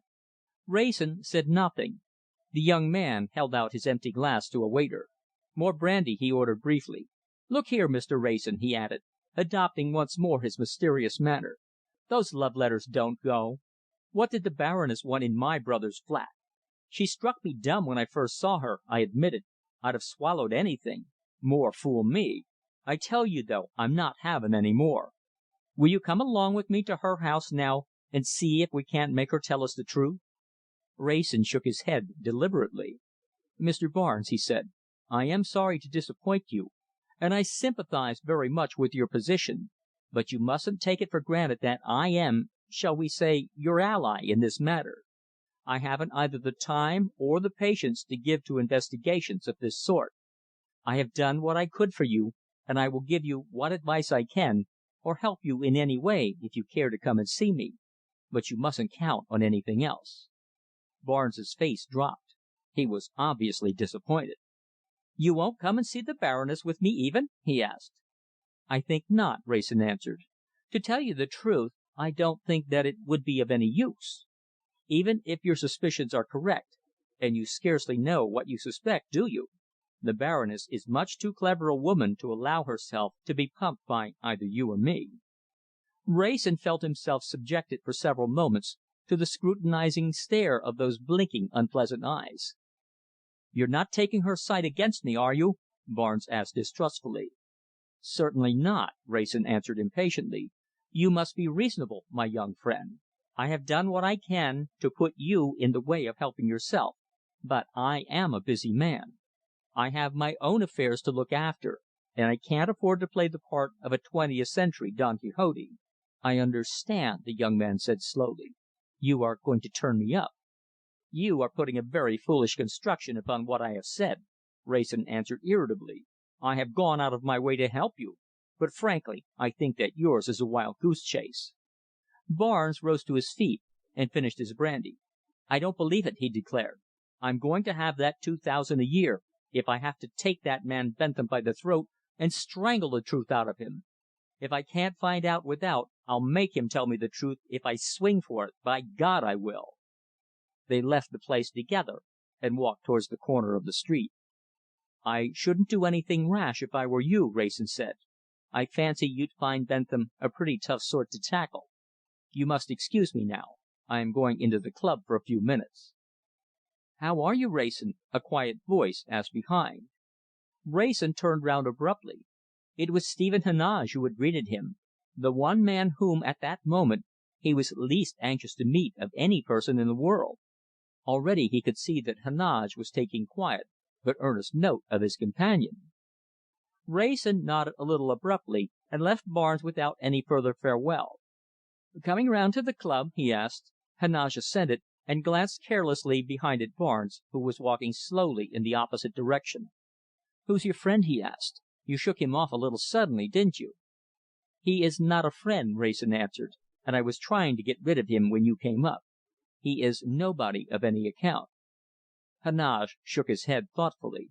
"It won't do, Wrayson," he said.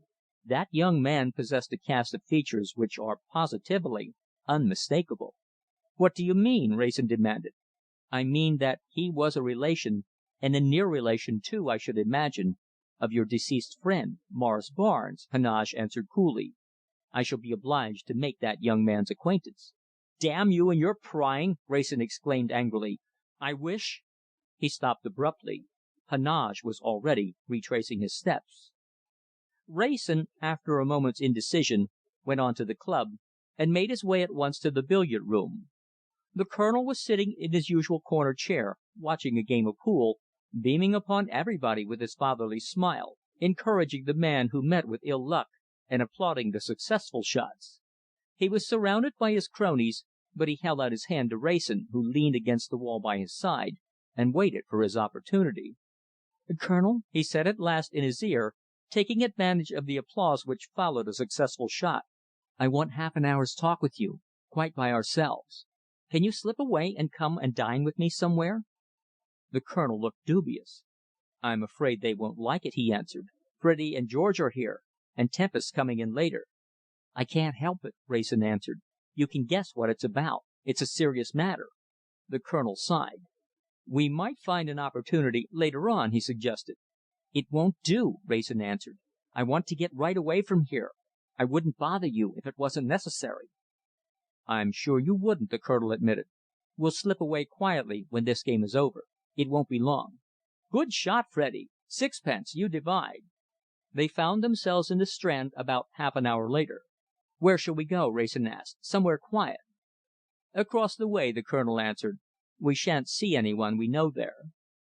Wrayson nodded, and they crossed the street, and entered Luigi's. It was early for diners, and they found a small table in a retired corner. Wrayson ordered the dinner, and then leaned across the table towards his guest. "It's that Barnes matter, Colonel," he said quietly. "Heneage has taken it up, and means going into it thoroughly. He saw me letting your daughter out that night." The Colonel was in the act of helping himself to an hors d'oeuvre. His fork remained suspended for a moment in the air. Then he set it down with trembling fingers. The cheery light had faded from his face. He seemed suddenly older. His voice sounded unnatural. "Heneage?" he repeated sharply. "Stephen Heneage? What affair is it of his?" "None," Wrayson answered. "He likes that sort of thing, that's all. He saw your daughter with a lady, the Baroness de Sturm, and the seeing them together, after he had watched her come out of the flat that night, seemed to suggest something to him. He warned me that he had made up his mind to solve the mystery of Morris Barnes' murder. He advised me, in fact, to clear out. And now, since then..." The waiter brought the soup. Wrayson broke off and talked for a moment or two to the maître d'hôtel who had passed at their table. Presently, when they were alone, he went on: "Since then, a young brother of Barnes has turned up from South Africa. There was some mystery about Morris Barnes and the source of his income. The brother is just as determined to solve this as Heneage seems to be to discover the murderer. They will work together, and I am afraid. Not for myself. You know for whom." The Colonel was very grave. He ate slowly, and he seemed to be thinking. "There is one man, a solicitor named Bentham," Wrayson continued, "who I believe knows everything, but I do not think that even Heneage will be able to make him speak.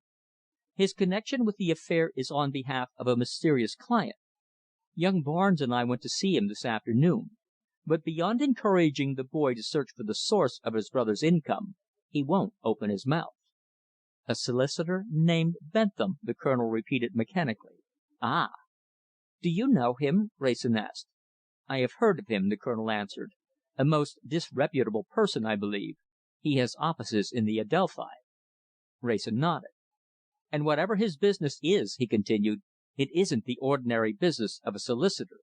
He has no clerks, not even an office boy." The Colonel poured himself out a glass of wine. "No clerks, not even an office boy. It all agrees with what I have heard. A bad lot, Wrayson, I am afraid. A thoroughly bad lot." "Are you sure that up to now he has kept his own counsel?" "I am sure of it," Wrayson answered. The Colonel seemed in some measure to have recovered himself. He looked Wrayson in the face, and though grave, his expression was decidedly more natural. "Herbert," he said, sinking his voice almost to a whisper, "who do you believe murdered Morris Barnes?" "God knows," Wrayson answered. "Do you believe that my daughter had any hand in it?" "No!" Wrayson declared fiercely. The Colonel was silent for a moment. He seemed to be contemplating the label on the bottle of the claret which reposed in its cradle by their side. "And yet," he said thoughtfully, "she would necessarily be involved in any disclosures which were made." "And so should I," Wrayson declared. "And those two, Sydney Barnes and Heneage, mean to bring about disclosures. That is why I felt I must talk to some one about this. Colonel, can't you get your daughter to tell us the whole truth? What she was doing in Barnes' flat that night, and all the rest of it? We should be forewarned then." The Colonel covered his face with his hand for a moment. The question obviously distressed him. "I can't, Herbert," he said in a low tone. "You would scarcely think, would you, that I was the sort of man to live on irreconcilable terms with one of my own family. But there it is. Don't think hardly of her. It is more the fault of circumstances than her fault. But I couldn't go to see her, and she wouldn't come to see me." Wrayson sighed. "It is like the rest of this cursed mystery, utterly incomprehensible," he declared. "I shall never..." With his glass half raised to his lips, he paused suddenly in his sentence. His face became a study in the expression of a boundless amazement. His eyes were fastened upon the figures of two people on their way up the room, preceded by the smiling maître d'hôtel. Some words, or rather an exclamation, broke incoherently from his lips. He set down his glass hurriedly, and a stain of red wine crept unheeded across the tablecloth. "Look!" he whispered hoarsely. "Look!" Chapter 17. A Confession of Love. The Colonel turned bodily round in his chair. The couple to whom Wrayson had drawn his attention were certainly incongruous enough to attract notice anywhere. The man was lank, elderly, and of severe appearance. He was bald, he had slight side whiskers, he wore spectacles, and his face was devoid of expression. He was dressed in plain dinner clothes of old-fashioned cut. The tails of his coat were much too short, his collar belonged to a departed generation, and his tie was ready-made. In a small Scotch town he might have passed muster readily enough as the clergyman or lawyer of the place. As a diner at Luigi's ushered up to the room to the soft strains of La Motiche, and followed by such a companion, he was almost ridiculously out of place. If anything, she was the more noticeable of the two to the casual observer. Her hair was dazzlingly yellow, and arranged with all the stiffness of the coiffeur's art. She wore a dress of black sequins cut perilously low, and shorn a little by wear of its pristine splendour. Her complexion was as artificial as her high-pitched voice. Her very presence seemed to exude perfumes of the patchouli type. She was the sort of person concerning whom the veriest novice in such matters could have made no mistake. Yet her companion seemed wholly unembarrassed. He handed her the menu, and looked calmly around the room. "Who are those people?" the Colonel asked. "Rather a queer combination, aren't they?" "The man is Bentham, the lawyer," Wrayson answered. His eyes were fixed upon the lady, who seemed not at all indisposed to become the object of any stray attention. "That Bentham?" the Colonel repeated under his breath. "But what on earth where the mischief could he pick up a companion like that?" Wrayson scarcely heard him. He had withdrawn his eyes from the lady with an effort. "I have seen that woman somewhere," he said thoughtfully. "Somewhere where she seemed quite as much out of place as she does here. Lately, too." The Colonel remarked, leaning back in his chair to allow the waiter to serve him. "She's not the sort of person you'd be likely to forget either, is she?" "And by heavens I haven't!" Wrayson declared, suddenly laying down his knife and fork. "I remember her now. It was at the inquest Barnes' inquest. She was one of the two women at whose flat he called on his way home. What on earth is Bentham doing with her?" "You think," the Colonel remarked quietly, "that there is some connection?" "Of course there is," Wrayson interrupted. "Does that old fossil look like the sort to take such a creature about for nothing? Colonel, he doesn't know himself where those securities are. He's brought that woman here to pump her." The Colonel passed his hand across his forehead. "I am getting a little confused," he murmured. "And I?" Wrayson declared with barely suppressed excitement, and beginning to see at least a shadow of daylight. "If only you had some influence with your daughter, Colonel." The Colonel looked at him steadfastly. Wrayson wondered whether it was the light, or whether indeed his friend had aged so much during the last few months. "I have no influence over my daughter, Wrayson," he said. "I thought that I had already explained that. And Herbert," he added, leaning over the table, "why don't you let this matter alone? It doesn't concern you. You are more likely to do harm than good by meddling with it. There may be interests involved greater than you know of. You may find understanding a good deal more dangerous than ignorance. It isn't your affair, anyhow. Take my advice. Leave it alone." "I wish I could," Wrayson answered with a little sigh. "Frankly, I would if I could, but it fascinates me." "All that I have heard of it," the Colonel remarked wearily, "sounds sordid enough." Wrayson nodded. "I think," he said, "that it is the sense of personal contact in a case like this which stirs the blood. I have memories about that night, Colonel, which I couldn't describe to you or any one. And now this young brother coming on the scene seems to bring the dead man to life again. He's one of the worst type of young bounders I ever came into contact with. A creature without sentiment or feeling of any sort, nothing but an almost ravenous cupidity. He's wearing his brother's clothes now, thinks nothing of it. He hasn't a single regret. I haven't heard a single decent word pass his lips. But he wants the money, nothing else, the money. "Do you believe," the Colonel asked, "that he will get it?" "Who can tell?" Wrayson answered. "That Morris Barnes was in possession of valuables of some sort, everything goes to prove. Just think of the number of people who have shown their interest in him. There is Bentham and his mysterious client, the Baroness de Sturm and your daughter, and the person who murdered him. Apparently, even though he lost his life, Barnes was too clever for them, for his precious belongings must still be undiscovered." The Colonel finished his wine and leaned back in his chair. "I am tired of this subject," he said. "I should like to get back to the club." Wrayson called for the bill a little unwillingly. He was, in a sense, disappointed at the Colonel's attitude. "Very well," he said, "we will bury it. But before we do so, there is one thing I have had in my mind to say for some time. I want to say it now. It's about your daughter, Colonel." The Colonel looked at him curiously. "My daughter?" he repeated under his breath. Wrayson leaned a little forward. Something new had come into his face. This was the first time he had suffered such words to pass his lips, almost the first time he had suffered such thoughts to form themselves in his mind. "I never looked upon myself," he said quietly, "as a particularly impulsive person. Yet it was an impulse which prompted me to conceal the truth as to her presence in the flat buildings that night. It was a serious thing to do, and somehow I fancy that the end is not yet." "Why did you do it?" the Colonel asked. "You did not know who she was. It could not have been that." "Why did I do it?" Wrayson repeated. "I can't tell you. I only know that I should do it again and again if the need came. If I told you exactly how I felt, it would sound like rot. But I'm going to ask you that question." "Well?"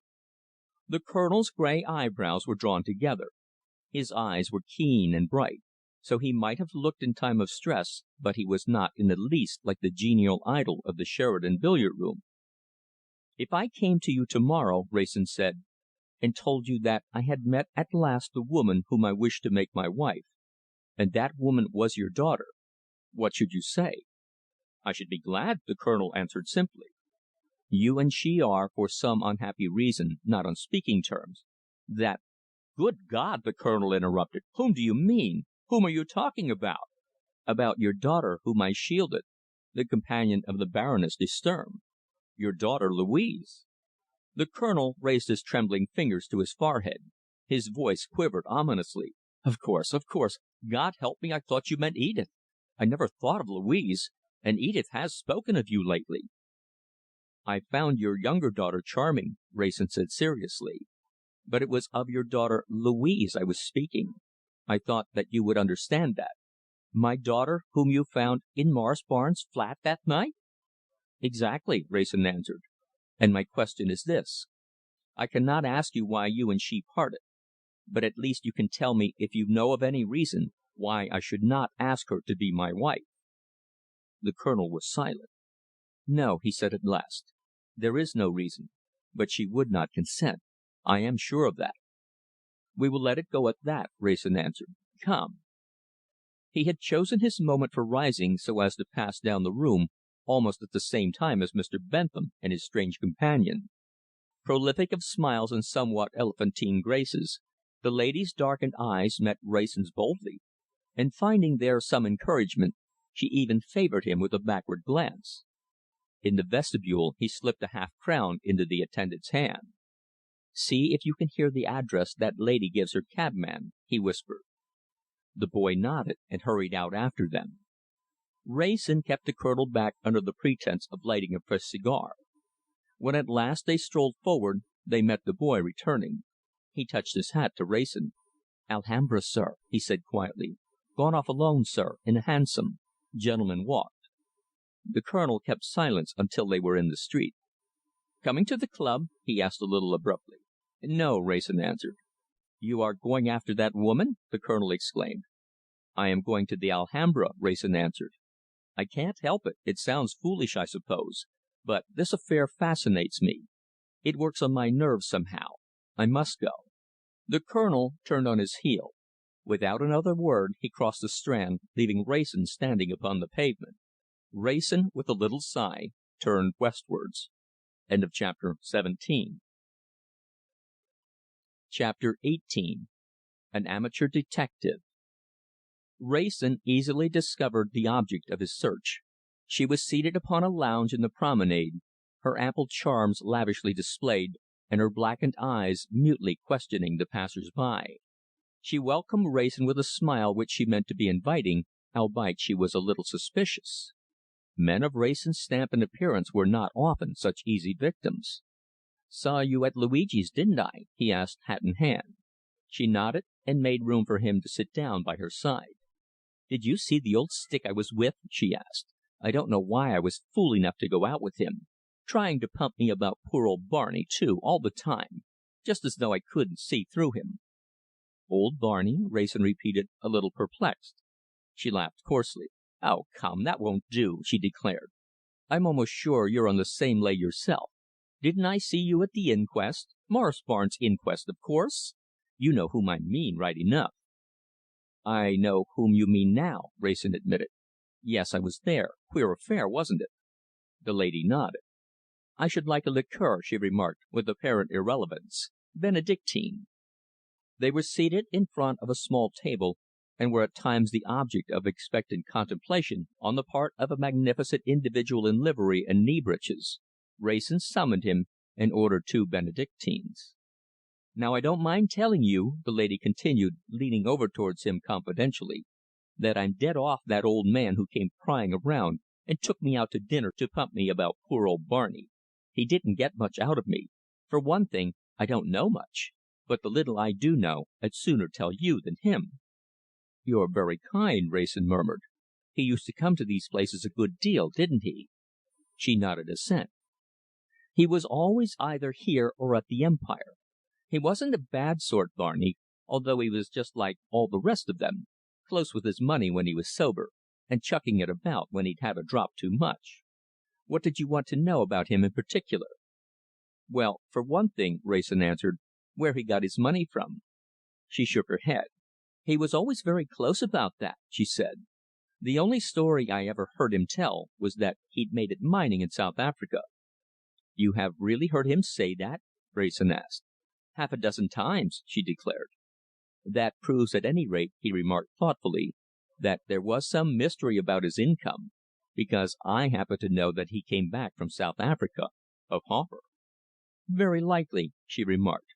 "Barney was always the sort who would rather tell a lie than the truth." "Did he say anything to you that night about being in any kind of danger?" he asked. She shook her head. "No, I don't think so. I didn't take particular notice of what he said, because he was a bit squiffy. I believe he mentioned something about a business appointment that night, but I really didn't take much notice." "You didn't tell them anything about that at the inquest," Wrayson remarked. "I know I didn't," she admitted. "You see, I was so knocked over, and I really didn't remember anything clearly, that I thought it was best to say nothing at all. They'd only have been trying to ferret things out of me that I couldn't have told them." "I think that you were very wise," Wrayson said. "You don't happen to remember anything else that he said, I suppose?" "No, except that he seemed a little depressed. But there's something else about Barney that I always suspected that I've never mentioned yet. Mind you, it may be true and it may not, but I always suspected it." "What was that?" Wrayson demanded. "I believe that he was married," she declared impressively. "Married?" Wrayson looked incredulous. It certainly did not seem probable. "Where is his wife, then?" he asked. "Why hasn't she turned up to claim his effects? Besides, he lived alone. He was my neighbour, you know. His brother has taken possession of his flat." The lady rather enjoyed the impression she had made. She was not averse, either, to being seen in so prominent a place in confidential talk with a man of Wrayson's appearance. It might not be directly remunerative, but it was likely to do her good. "He showed me a photograph once," she continued. "A baby-faced chit of a girl it was, but he was evidently very proud of it. A little girl of his down in the country, he told me. Then, do you know this? He was never in London for Sunday. Every week end he went off somewhere, and I never heard of any one who ever saw him or knew where he went to." "This is very interesting," Wrayson admitted. But if he was married, surely his wife would have turned up by now. Why should she? The lady answered. Don't you see that she very likely has what all you gentlemen seem to be so anxious about, his income? By Jove! Wrayson exclaimed softly. Of course, if there was anything mysterious about the source of it, all the more reason for her to keep dark. Well, that's what I've had in my mind, she declared, summoning the waiter. I'll take another liqueur, if you don't mind. Wrayson nodded. His thoughts were travelling fast. Did you tell Mr. Bentham this? He asked. Not I, she answered. The old fool got about as much out of me as he deserved, and that's nothing. I'm sure I'm very much obliged, Wrayson answered, drawing out his pocketbook. I wonder if I might be allowed. He glanced at her inquiringly. She nodded. I'm not proud, she declared. As an amateur detective, Wrayson remarked to himself as he strolled homewards, I am beginning rather to fancy myself. And yet his thoughts had stolen away. He forgot Morris Barnes and the sordid mystery of which he was the centre. He remembered only the compelling cause which was driving him towards the solution of it. The night was warm, and he walked slowly, his hands behind him, and ever before his eyes the shadowy image of the girl who had brought so many strange sensations into his somewhat uneventful life. Would he ever see her, he wondered, without the light of trouble in her eyes, with colour in her cheeks and joy in her tone? He thought of her violet rimmed eyes, her hesitating manner, her air always as of one who walked hand in hand with fear. She was not meant for these things. Her lips and eyes were made for laughter. She was, after all, only a girl. If he could but lift a cloud. And then he looked upwards and saw her, leaning from the little iron balcony and looking out into the cool night. He half stopped. She did not move. It was too dark to see her features, but as he looked upwards, a strange idea came to him. Was it a gesture, or some unspoken summons which travelled down to him through the semi-darkness? He only knew, as he turned and entered the flat, that a new chapter of his life was opening itself out before him. Chapter 18